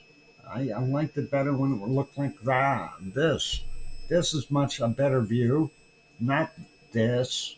Okay. Come on, Mother Nature. Stop messing with us. Anyway, I am going to go take that break though, ladies and gentlemen. So we'll get back at the SO2 and a quick weather report after the break. For those good people who are here, please do hit that like button if you haven't done so already. Also, if you haven't yet subscribed, consider subscribing. That'd be really awesome of you. And on that friendly note, I'm your host, DrFox2000, here in Edmonton, Alberta, Canada. I'll be back after a few songs, and we'll see what we can do to finish this off in our next round. Since I do still have to go out and do a little bit of shopping, I need to get coffee creamer for tomorrow, and also need to refill the bunny bowls tonight before as I head out there. So I'll be able to fix all that up in one shot. Okay, don't go away. More to come when we come back from the break. Hit that like button, hear some music, and keep smiling. I'm your host, DrFox2000. Thanks.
And there we go. The microphone is back on. Welcome back, everyone. I'm your host, DrFox2000. You're watching VolcanoX live stream. Thank you for the welcome backs there from Teresa and Kathleen. I can't control a drone. I got hoofs. Yep. And thanks, Egan and Galactic Volcano. And thank you, Sue and Kathleen. Appreciate the welcome backs there. Also, Kananaska's country, King Colin. Thank you, and all good. Okay, so let's carry on with our SO2. Those drones, that is really interesting. Something that consider that kind of weird. But you think about this, it would be absolutely difficult to stop if you had drones flying in by the thousands. How do you combat that? Big net? I have no idea how you would do it. Mess with your aircraft, and that's not so good. Anyway, I hope they get to the bottom of it and figure out what it's doing and how to do it, and how the heck are they controlling them. That's the other thing, and they have to capture one of these and dissect it and see what makes it tick, how the transmitter and what frequency it's transmitting at, and all that kind of stuff to be able to combat it properly. For all we know, they could be controlled from satellite. So that makes things a little bit more difficult. So if they're trying to bring it down with an anti-drone gun of sorts, which is emitting an RF field or signal at a certain frequency, typically in the 8 to 900 megahertz range, or possibly up in the 2.4 gig range, if it's being controlled by a satellite on a different frequency set, say up in the 5 gig area somewhere, you'll never stop it. Starlink drones? Well, you never know. You never know. Could be Santa practicing for a drone delivery service. Got the idea from Amazon. I have no idea. But that can create all kinds of issues. And of course, who needs a license for a drone, right? Typically, for a small sized drone with an extended battery life, everyone can fly them. You, me, and even Wonky Donkey. But he's got hooves, so he can't really control it very well. Yeah, they're the Santa drones. Didn't you know? Santa's using that now. Boy. Anyway, over we go. Where is that map located? That is over here. And if I click on that, that'll get me over there. All right, let's look at it. So we had a brief peek at it. Those drones were a big size, and the altitude was too high. Oh, it was too high. This is interesting. See, I don't know about the stuff going on there. So if they're up high and they were big in size, then obviously there's something else going on with that. No license for drones in the U.S. Up to a certain size. I know Canada is limited to a certain weight, actually. And of course, most places ignore that. But like my DJI or DJI mini drone, the mini that I've got is within legal limits. So if I go out and fly that, that's fine. But my bigger one, which is the Maverick 2 or 4 or whatever the heck it is. Anyway, that one technically I would need a license for it. So I'll keep my mouth shut and just not say anything. They both fly about the same, and although the Maverick has got a little bit more get up and go, and still pretty fast and calm winds, 74 kilometers an hour. So it is a fairly fast flying thing. What technicality? A dock? Yeah, that license. Yeah, it's just a money grab. That's all it is. Anyway, let's get at the SO2, zooming in here, and everybody should have a couple dozen drones they can fly remotely. Pretty soon it'll be just like that. You'll push your app on your phone, and pick up groceries from the grocery store, and the drone will fly over there, land in the pickup zone, and they'll load it into the little cart, and it'll fly back home. Um, yep, licensing is a big money grab, of course. Looking at the Kamchatka Peninsula here in eastern Russia, we do have a low sitting here turning away in the western side of the Bering Sea, and of course lots of SO2 being generated by Shivlish and Klyashevskoy and Bezimiani and Karimsky and Mutnovsky. So that's what's happening there. And then down here on Permishir Island, we're also seeing some SO2 being generated by Ibiko and Chikarachi, and you have Alade over on the other island, which may be throwing a little bit of SO2 in there as well. But because we have so much background stuff here, it's very difficult to tell what's going on. Big low sitting there south of the Aleutian Islands, and moving over, we see another big low over here, and more residual SO2, and some of it coming from Alaska as well. Looking up in the northern parts of most of Alaska is covered, most of the Yukon covered, and same thing with Northwest Territories, and pretty much all of Nunavut, and they want none of it. And Greenland and the really cold areas, the SO2 doesn't fly so well, so it leaves. And looking at BC, well, first off, out in the Pacific, the Gulf of Alaska, and that whole area, lots of SO2 making it to the shores. And not so bad, though, in BC, up in the north here through the Alaskan Panhandle, there is some making its way in. And then, of course, up here in the northern parts, not sure what's going on in that region, if that's just drifting in. I know Alberta here produces a fair amount of SO2 with our oil refineries. BC, not bad. Alberta, half covered. Saskatchewan, not that bad either. Manitoba, southern end, and the eastern side here has a fair amount. And we're seeing Ontario covered, as well as most of the eastern side of the United States.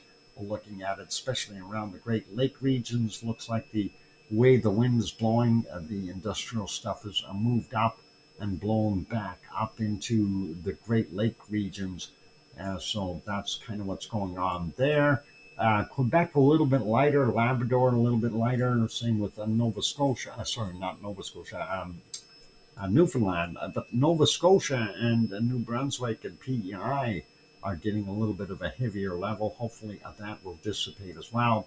And again, back into the U.S., we see a fair amount, but looks like a little clearer down in Florida. And then looking over in the west side here, we see the LA region, a little heavier, population area. Density has got a lot to do with it. So otherwise, we see not bad up in the northwest, from Wyoming, Montana, and those areas, and most of Nevada, and a good chunk of Colorado, not so bad. Utah is doing all right. Wyoming, okay as well. Mexico, though, going a little further south here, we see Popocatépetl definitely with the eruptive activity we've seen today. Not a surprise to see that heavier SO2 cloud, and it is moving sort of bilateral directions here, getting a little bit into the Gulf of Mexico. The other stuff, of course, heading out into the Pacific, and just like what's happening from Guatemala and Nicaragua, and of course Costa Rica, dumping out a bunch of that SO2. And I'm not sure why we're seeing as much SO2 here in the Virgin Island regions, or that area. Maybe we've got some volcanic puffing going on up there that we don't know about yet. And Colombia keeping everything basically country bound. It looks like it is drifting into Peru a little bit there. Ecuador is doing about the same. So Nevado del Ruz being the bad guy there. Parisi is also helping, I'm sure. And then you have, what is it, Reventador. That's been busy here in Ecuador. And then we get down to Peru, and we see this stream here. From that is from Sabancaya, and then down into Chile. We know Chile has industrial stuff as well as various vents and degassing all over the place. So both kind of not too bad today. And then of course looking over at Rio de Janeiro, Sao Paulo, not that bad either. Buenos Aires looking not bad. And getting further south there into the South Sandwich Islands, a microvolcano still continuing onward with its stuff, and his neighbor might be throwing some gases out there as well. The small light swirls you see here are likely generated by some of that snow melt that is happening in Antarctica. It is summertime down there, whereas we're in winter up here on the northern side of the planet. White Isle Volcano, New Zealand. Not a surprise to see a bigger plume here, and that is because of its eruptive activity. Also seeing more coming from the refinery in Melbourne, the coking plants here near Sydney in Australia, but the rest of Australia looks not bad. Later levels from Tofua here in Tonga, and then Vanuatu, of course, doing its normal stuff. Same thing goes for Papua New Guinea. Looks a little heavier here from Manam, but hey, that's okay. We can let them do that. Luotabai Laki and dumping a little bit of that out, and then we have our standard fill from our Semeru on Java, and then of course a little bit coming from Slamet, and then I'm not sure what is creating this SO2, and then of course looking at Jakarta and Krakatau, actually not bad levels. So I'm sure they are going to be happy with that the levels are much easier, and that'll be better for their health. Okay, currency and Marapi. I'm not doing a heck of a lot over here on Sumatra, and let's go up a little bit more. Looks like Sinabung definitely stepped up the pace a little darker there today, and that of course is getting over onto the other islands here, Kuala Lumpur and Singapore, reaping some of that. And then those are heavy population centers. Of course, those levels are a little higher there for them too. And getting over to Halmahera Island, and not as bad as I thought it would be. A little lighter there for them. And then getting up into the Philippines, Canlaon doing its thing. And then you also have Mayon and Taal, a volcano, and the rest of the industrial stuff from those guys. So not that bad of levels. And then we go through the Marianas, and we know that there's some kind of activity up in the north here, some seamounts popping out some gases. So not surprised to see that still existing. Taiwan, heavy levels, of course. We see lots coming off of China, Shanghai, really bad, dumping its stuff out there. And looking at Suwanosejima here, and dumping its stuff out, and then Sakurajima as I got that plume, and then from ASO, there's ASO, it has its plume coming out as well, and drifting into the Pacific. Now, the background levels are already fairly high in some areas there, so not a surprise to see it getting a little heavier. Tokyo looks pretty heavy. We know Osama is dumping out a fair amount, so that cloud is probably drifting somewhat downward towards them, and hopefully it'll shift a little bit and or ease up, one of the two, and that'll be okay. That gets us back up to the Kamchatka. We'll leave that be. China, as mentioned previously, really bad. And the cold regions, so again, no SO2. The SO2 doesn't like cold, apparently. And not really, really cold areas. I wish it would leave, right? And that makes you wonder, why is the northern hemisphere all full of SO2? If it doesn't like cold. I know, it has to be cold below 50 somewhere there, minus 50. Anyway, India, not looking good. Same with Pakistan, half of Sri Lanka covered there. And then, of course, a little easier there today from South Africa with the gold smelting. We are still seeing some stuff coming from the Reunion Island here, and I'm wondering if we're going to get another eruption there soon. And of course, Nyamuragira near Congo dumping their stuff out here into the middle of the Congo, the Democratic Republic thereof, that is.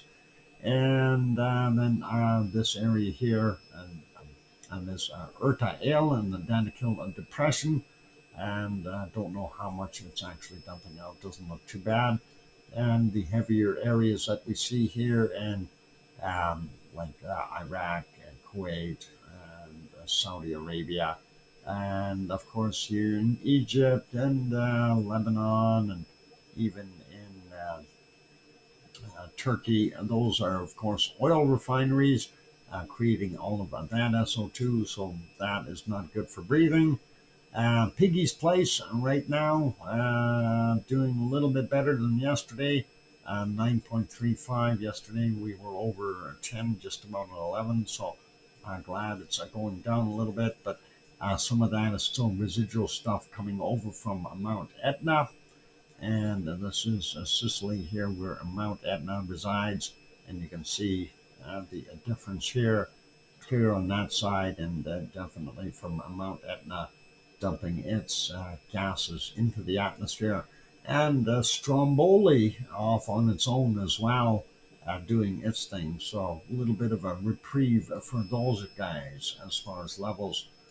Still seeing our normal stuff up here in Serbia, Bosnia, Herzegovina, and I don't think the stuff coming up from Etna is helping any, keeping the levels up there. Looking at Spain and Portugal, we've got some low levels there for them. Same thing goes for France, a little bit higher in the northern areas, Belgium and Holland as well. Even here in Germany, a fair amount of SO2. Looks like the northern area is a little bit better, though, up into Denmark and then the southern end of Norway and Sweden.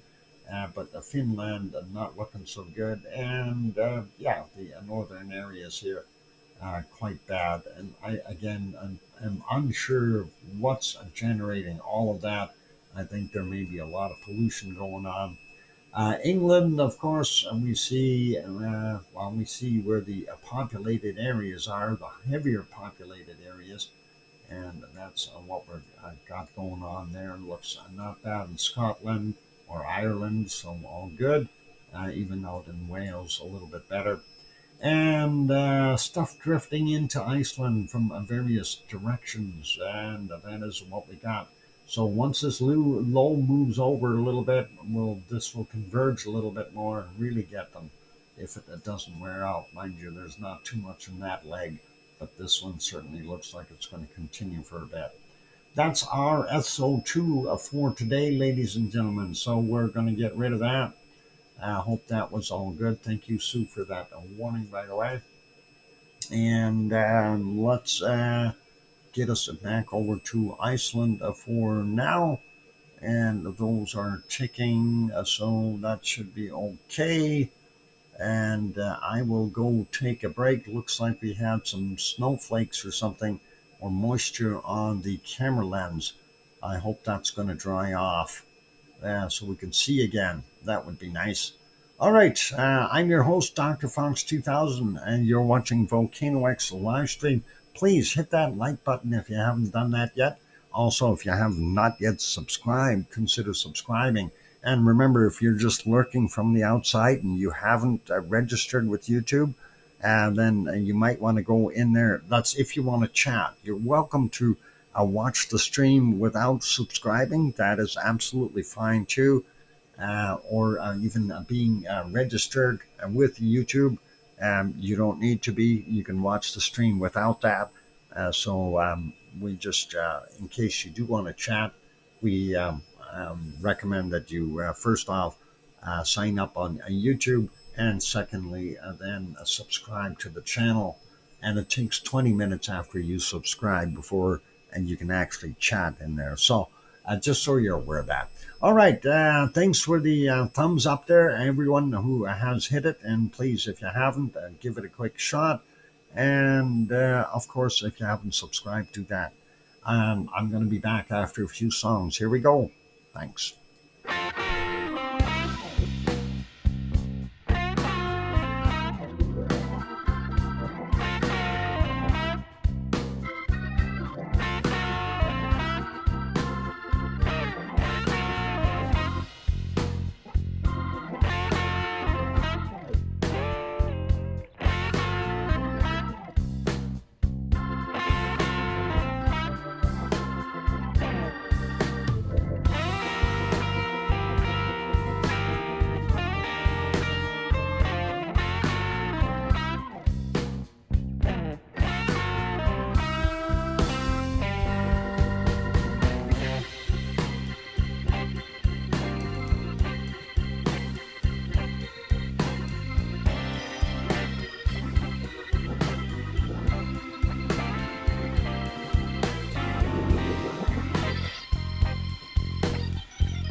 And there we go. Microphone is back on, and I think it'll be for the last time today. And all good. Welcome back, everyone. I'm your host, DrFox2000, here in Edmonton, Alberta, Canada, where it is white and snowy. And well, we do have kind of the sky did look like a little bit clearer here, but the sun has gone down already, so it is what it is. Oh, that was a nice little rock fall on that Hawaiian footage on the right side of it. I like that. Anyway, thank you for the welcome backs there from Brett and Raven and Sharon and Sue and Kathleen, and all good. And thanks, Barbara. I'm late. Oh, yeah, you're late. Thanks, King Colin. And yeah, we're on the last part of the stream. Thank you, Kananaskis country as well. It is time for us to go and take a look at the weather and see what we got happening around the world. First off, we'll take a look for storm activity and just have a general look that way. And we won't hit on too many places here, but we'll have a look and see what it's doing in general. So let's get there. And there is our weather map, Ventuski or Ventusky, however you wish to pronounce it. And that's just a .com after it. You can access it yourself if you need to. And it'll give you the world weather map. And I'm looking for storm activity. And here's what we see. And looks like it's going to go into Mozambique. This storm called Chido or Chido. Anyway, it is nasty, doing its thing. It's a very localized, a very powerful little storm, up to looks like 130 some kilometers an hour, and that's plenty. That's a good 100 miles an hour to take off your roof if you're wanting to equate it that way. And right now it's still a little bit out on the coast, but I'm sure it will manage to get in and wreak havoc, although it does look like it got a little bit smaller than what it was previously. And looking here, we have our standard lows in the Pacific, Northern Pacific. This one turning away quite bad, and that'll make some stormy activity for boating. This one here also turning pretty good. And we've got another one sitting on the Aleutian Islands there, and then another one over top of the western side of British Columbia. And all these winds coming through here. I'm sure that we are seeing some good weather causing, I guess, from about Seattle on northward, some real winds heading up to the north, and through the Juan de Fuca Strait here and everything. Let's let it rip pretty good there. Anyway, that's what they've got going on. Not that warm in British Columbia. Looks like Alberta had a little bit more, but we still stayed in the colder areas. It says -8 Celsius for us right now. I don't know about that. I think it's maybe -6 or something outside. And so, yeah, cold up in the north, though, pretty normal.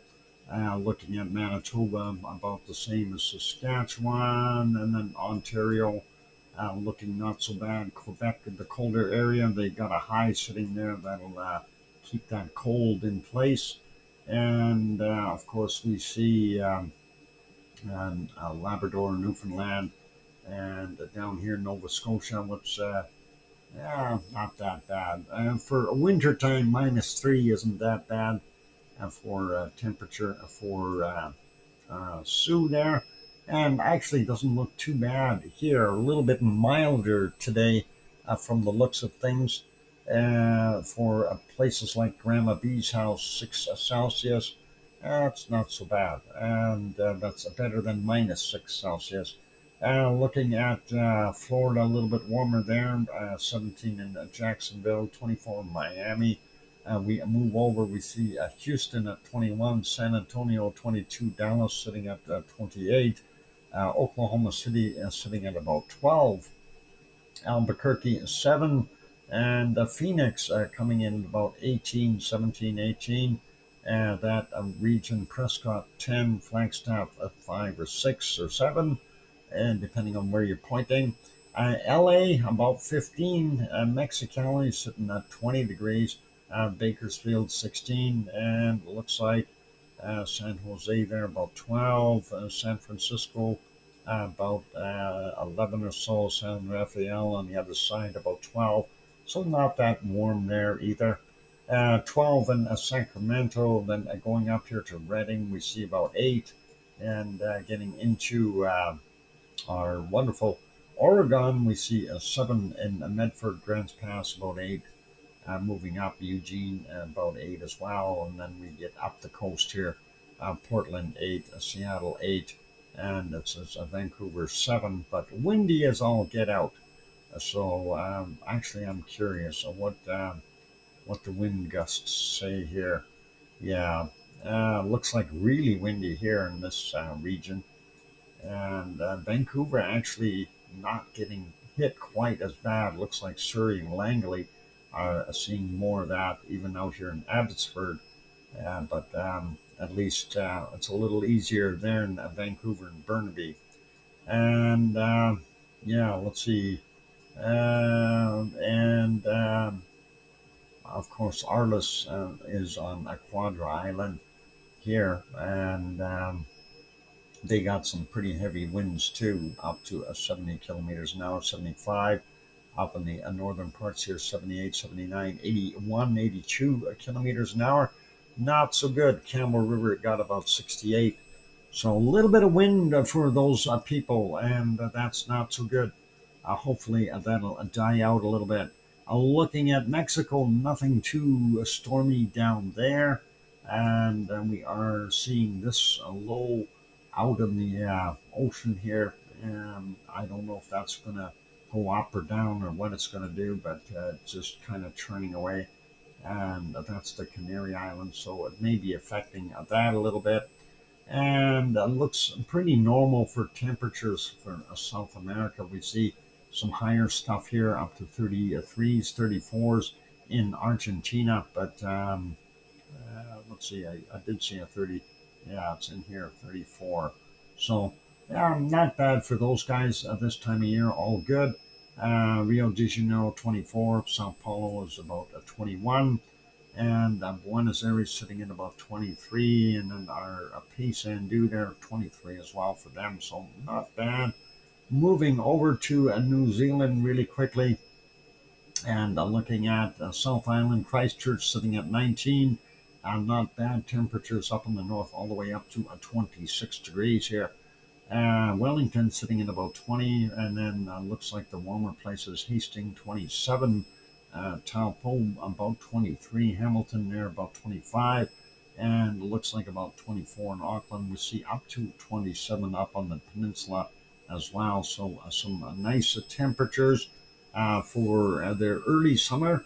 Hobart coming in at about 17 degrees. We see 18s, maybe a 19 or 2 out there, 20s over here.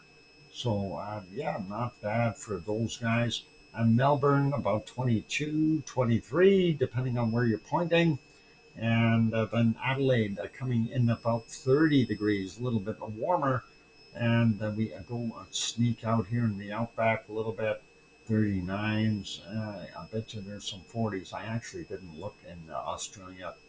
Sydney coming in about 24. Our wonderful Brisbane, our good friend Oz enjoying about 27 degrees right now, and should be okay there. Let's see, 40s in the outback, and yep, up there definitely some 40-degree temperatures. Let's see if we got anything worse up there. Now, I think a 40 is about it. So we'll leave it as that for the high temp there today. Moving over, and looks like pretty normal. We do have this nasty low over here. That'll move eastward, I hope. But that is going to affect places like the American Samoas and places like that. with that circulating, and of course this is Fiji over here, a little further away, and pretty warm here, up to 30 degrees in some spots, 32 I see here on one of the islands for Vanuatu, and the same thing goes for New Caledonia, and of course the Solomons and Papua New Guinea, pretty normal. And then moving over, it's still early in the day though. We're going to see temperatures warm up in Indonesia and those areas, and they'll be considerably warmer than what they are now. So 26 in Jakarta, Singapore coming in at about 26, Bangkok only 22. We see a lot of cold air blowing in from the north. Manila sitting at about 26, 27. And yeah, you can see China is kind of the cutoff line for the cold weather. Let's see what we got in Kagoshima. That's 6 degrees here, southern end of Japan. And looking at the speed at which the stuff is coming out across the Sea of Japan, it's moving pretty quick. I'm sure that'll give them some weather there. Tokyo sitting at about 5 degrees. Sapporo sitting at about -6. Pardon me. And getting up in the northern parts down to -18 there on the Kamchatka Peninsula. Warmest area about 0 degrees, and everything else is colder. They might even have a +1 here somewhere. There it is, a +1. So very close, and of course that huge circulation here. This would be a pretty nasty storm as well. Let's see, wind gusts, and yeah, don't go here. Stay away. This is not good fishing, folks. 182 kilometers an hour, 183, 187. Yeah, stay away from that area. You want to stay out of that low. I don't know why they don't call it a storm. It's just a low. It's a massive storm. Stay away from it. You don't want to get messed up in there. Anyway, hope that dies out. It's feeding from this warm energy here, and of course the cold is perpetuating it. So as long as it has these two sources of energy, the cold coming in from the north or northwest, and the heat coming in from the south, that keeps that spiral going, and that's what we're seeing. Let's go over here. Jakarta 14, Delhi sitting at 7, and up to 25 degrees there on Sri Lanka. South Africa, Cape Town about 15 degrees. Johannesburg coming in about 17, and we don't see anything too hot there in Africa right now. Looks like a 30, 31 might be about the top temperatures, and of course wintertime in the northern areas. Dubai coming in at 22, Riyadh only 10 degrees, Cairo sitting at 13, and not so warm for them. Malacca -2, Adana sitting at 4 degrees. Piggy's house is getting wind from the south. She's got 14 degrees there on the island of Kos. And Greece, Athens, Greece has 14. Catania in Sicily, 13 degrees. Ridanzo on the side of Mount Etna is 5 degrees. And moving up and looking at Naples is 12. And Rome, we've got 8. Milano is 0. And Madrid is 1 degree. Lisbon coming in at 11. Nantes is 4. Paris is sitting at about 5 degrees. Munich is 2. Frankfurt is 1. Cologne 4. Yvonne Kunkel's house, and she's sleeping, so she won't know, but it's 4 degrees. And we're trying to get the weather guys to set up that snow machine. It's not working yet. She's supposed to wake up to about 5 feet of snow just in her yard. Anyway, Brussels sitting at 3, and 5 degrees in Amsterdam. Welcome, Bronwyn. And Berlin coming in at 3, Hamburg 4, Lübeck 4, Copenhagen 3, and Aarhus is 2, Oslo coming in at a -4. Stockholm is sitting at 0. Helsinki +1. And St. Petersburg, aka Leningrad, is a -1. And there we go. Let's go over to London. London sitting at 5 degrees, and looks like, well, they're not that warm in that area, but it looks like most of it is about 5. Wales on the coastline up to 10 degrees, and maybe 11 in a couple of spots, but looking a little bit warmer. Leeds sitting at 8, and moving up. Glasgow got a beautiful 10 degrees, 7 in Aberdeen, and that is pretty good for them, and then 11 in Dublin. And Irish Monk's House getting that banana belt weather from the Gulf Stream at 11 degrees as well. And you can see that being pumped up here by this high that's sitting here, which is also starving the rest of the area of really warm weather. And let's take a look here in this place called Iceland and see what we got. Yep, because we got the warmer stuff being blown up from the south, and we're still seeing some of it. We're not getting a direct hit, but it's still a pretty moderate temperatures for this time of year. 2 or 3 degrees there in Reykjavik, and Grindavik coming in about 2. The eruptive zone about 2. Keflavik, Reykjavík, and Yardvik all about 2. The airport 2. Or maybe 3 at the bottom end there, or the western side. So not that bad weather. We do see that low here, so that low will propagate to the east, and I don't know how much that will change this area. Right now, the warm air being pumped up is complements of this high. If this moves eastward and this moves eastward, well, what we're going to do is pull out more cold air. And this high will go east as well. It's going to keep things cold in this eastern region of Canada. It's going to mess up things over here as well, because it's going to be just pumping that cold air all up and over it. And we'll see likely some bad weather for southern end of Greenland. Let's leave that be. That's it for our basic weather. And let's go take a look and see if we can find some cold temperatures around the world. And I know right now we're not going to fare too well, because -40 is about the number that I was looking for. Well, I'm hoping that it's going to be a little bit colder here, but I don't see anything colder yet. I'm going to have to look very, very carefully. I see -41, -42, right in that region. Oh, there's a -43, and a -44, and looking, and -44. And do we have a -45? I don't think so. It's surrounded by -43s. So -44 it shall be for Antarctica. Let's take a look at Greenland and see if we can spot something colder than that here. Got -42 already, so that is okay. There's a -43 right in there. Let's just zoom in. Maybe we'll find a -44. 42, 43.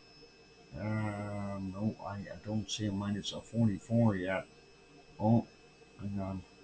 Did we go over it? -43. I looked away for a second. That's a problem. You got to concentrate and keep an eye on that hamster movement. -42s in here as well. More 42s, 41s, 42s. Okay, let's zoom out. Just take a look in the other areas here around that high, especially. There's a -42s. -43s in here. May have a -44 in here somewhere. Let's zoom in just a little. -43. And I'm looking for -44. And so far, not seeing it. But I'm sure there's got to be one in here somewhere. -43 again.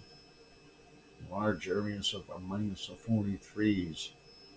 So there's got to be a spot that says a minus of 44. Let's zoom back out. Maybe I'll find it in a different layer here.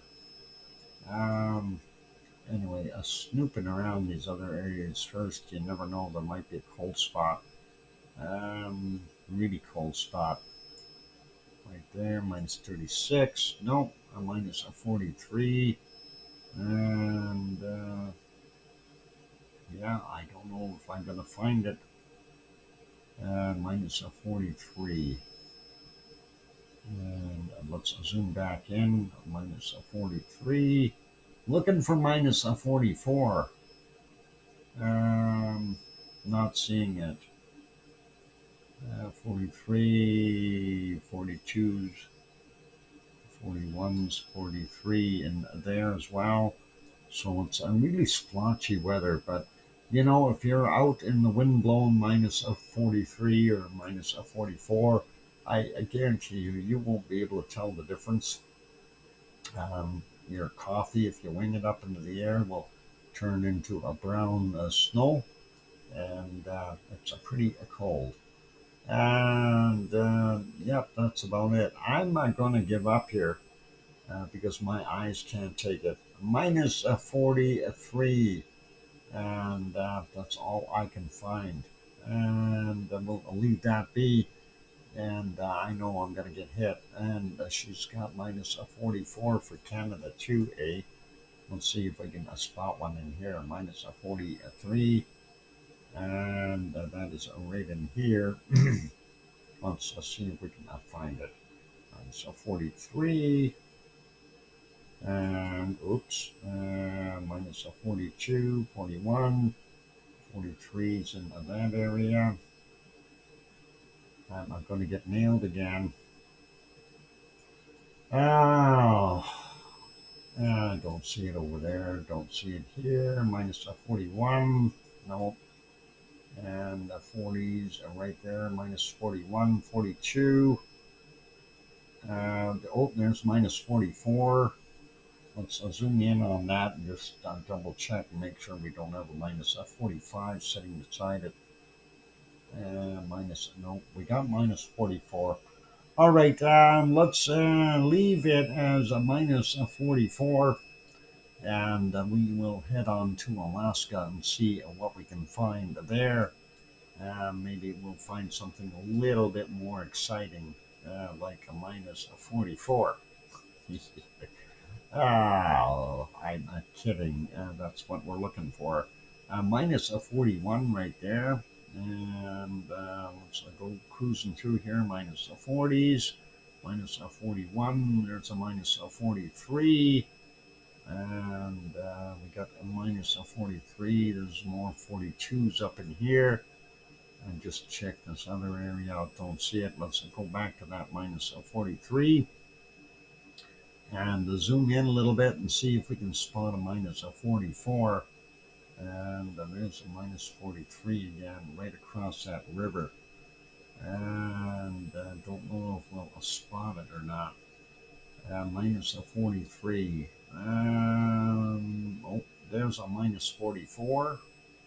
All right, right in there. Let's zoom in and just see if we can see a minus 45 maybe. And no, and we definitely have minus 44, and no, minus 45. Okay, I'm going to call it minus 44 for Alaska. Now let's take a look and see what we can find in Russia.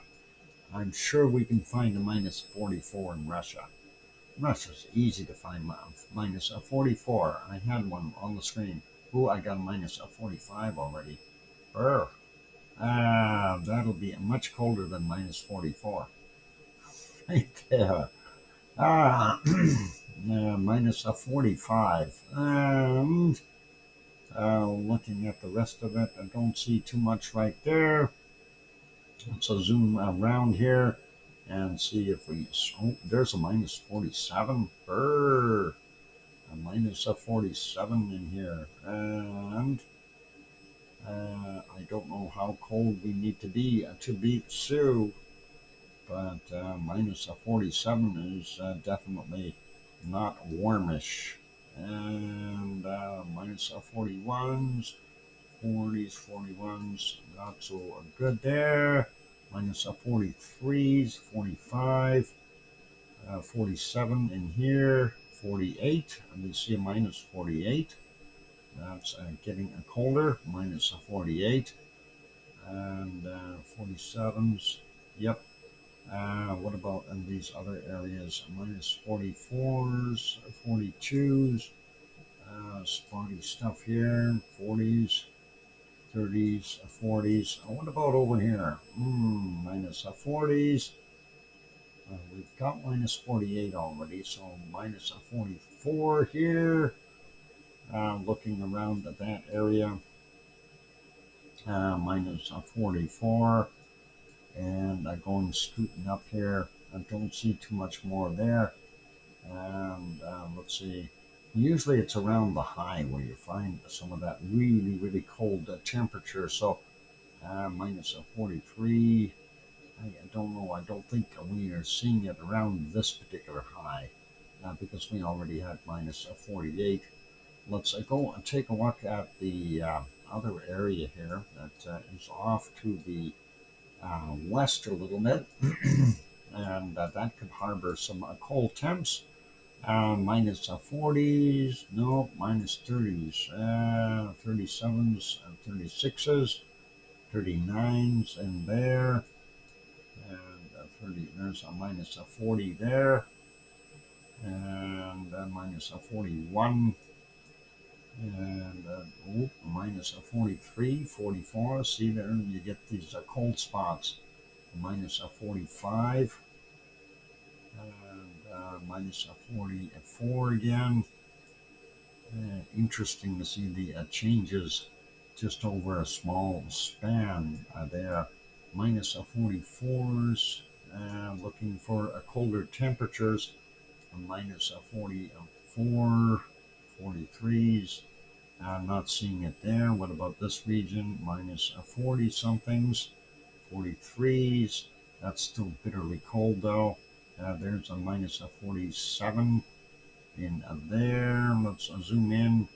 Minus 47 we had here somewhere. And minus 45s.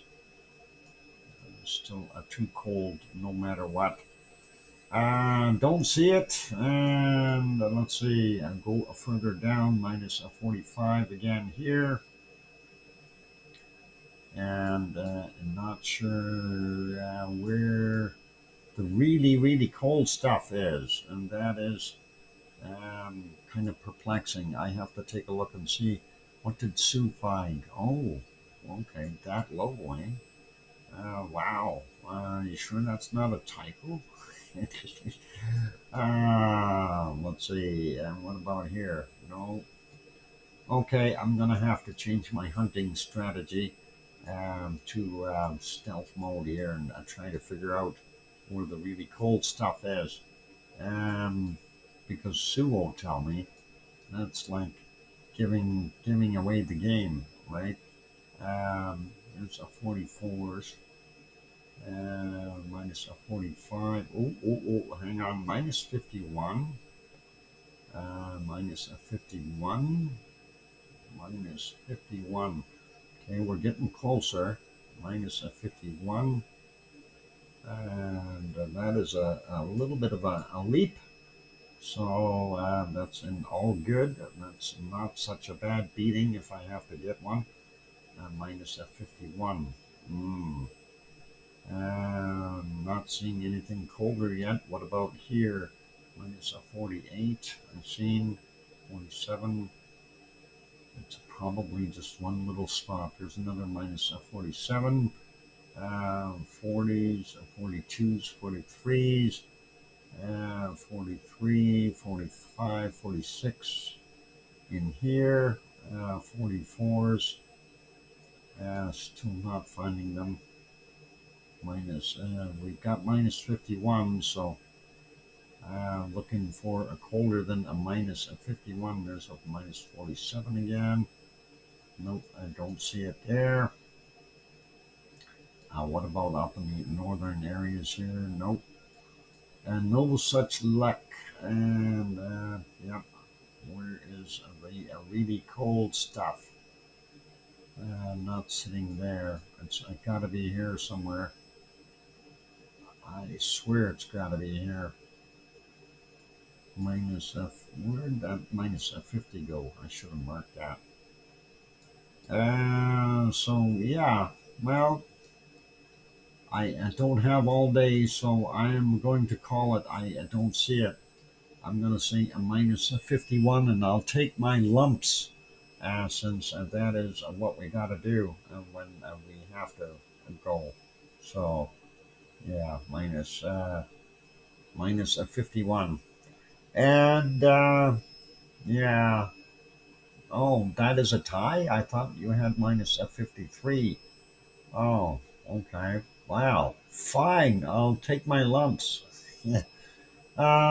Speaking of lumps, that's what I got to go pick up. I have to go and get myself some creamer for tomorrow and that kind of stuff. So, and it is pitch dark outside. Whoa, that's not good. Anyway, thank you everyone for being here today. Thank you, Sue, for playing the game. Overall, Doc loses by 1 degree. First degree beating once again. I guess that's not so bad. Anyway, let's get us back over to Icelandic views. And the top two, of course, the Iceland's stuff. I'm glad that top right camera cleared up a little bit, which really does help.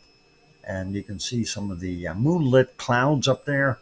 And of course, off in the distance, you're looking over to the west at the Thorbjorn and the eruptive area of Sundlingafeld and Snooker Crater Row and Stora Skogfeld up a little further to the north there. So those are the ones you're looking at, and all good. And we'll leave it there. Thank you, everyone, for being here today. I want to say thank you to Piggy for throwing in that small super chat, and that was awesome. And that's about all I've got for today's show. So thank you, everyone, for being here. And I hope you all take care of yourselves. Have a wonderful evening, night, morning, or day, depending on where you are around the planet. And of course, as I always ask at the end of every show, and I sincerely mean it, it is please tell your loved ones that you love them tonight, for tomorrow is never promised. I'm your host, Dr. Fox 2000 here in Edmonton, Alberta, Canada. We'll see everyone tomorrow. Take care, good night, and oink oink.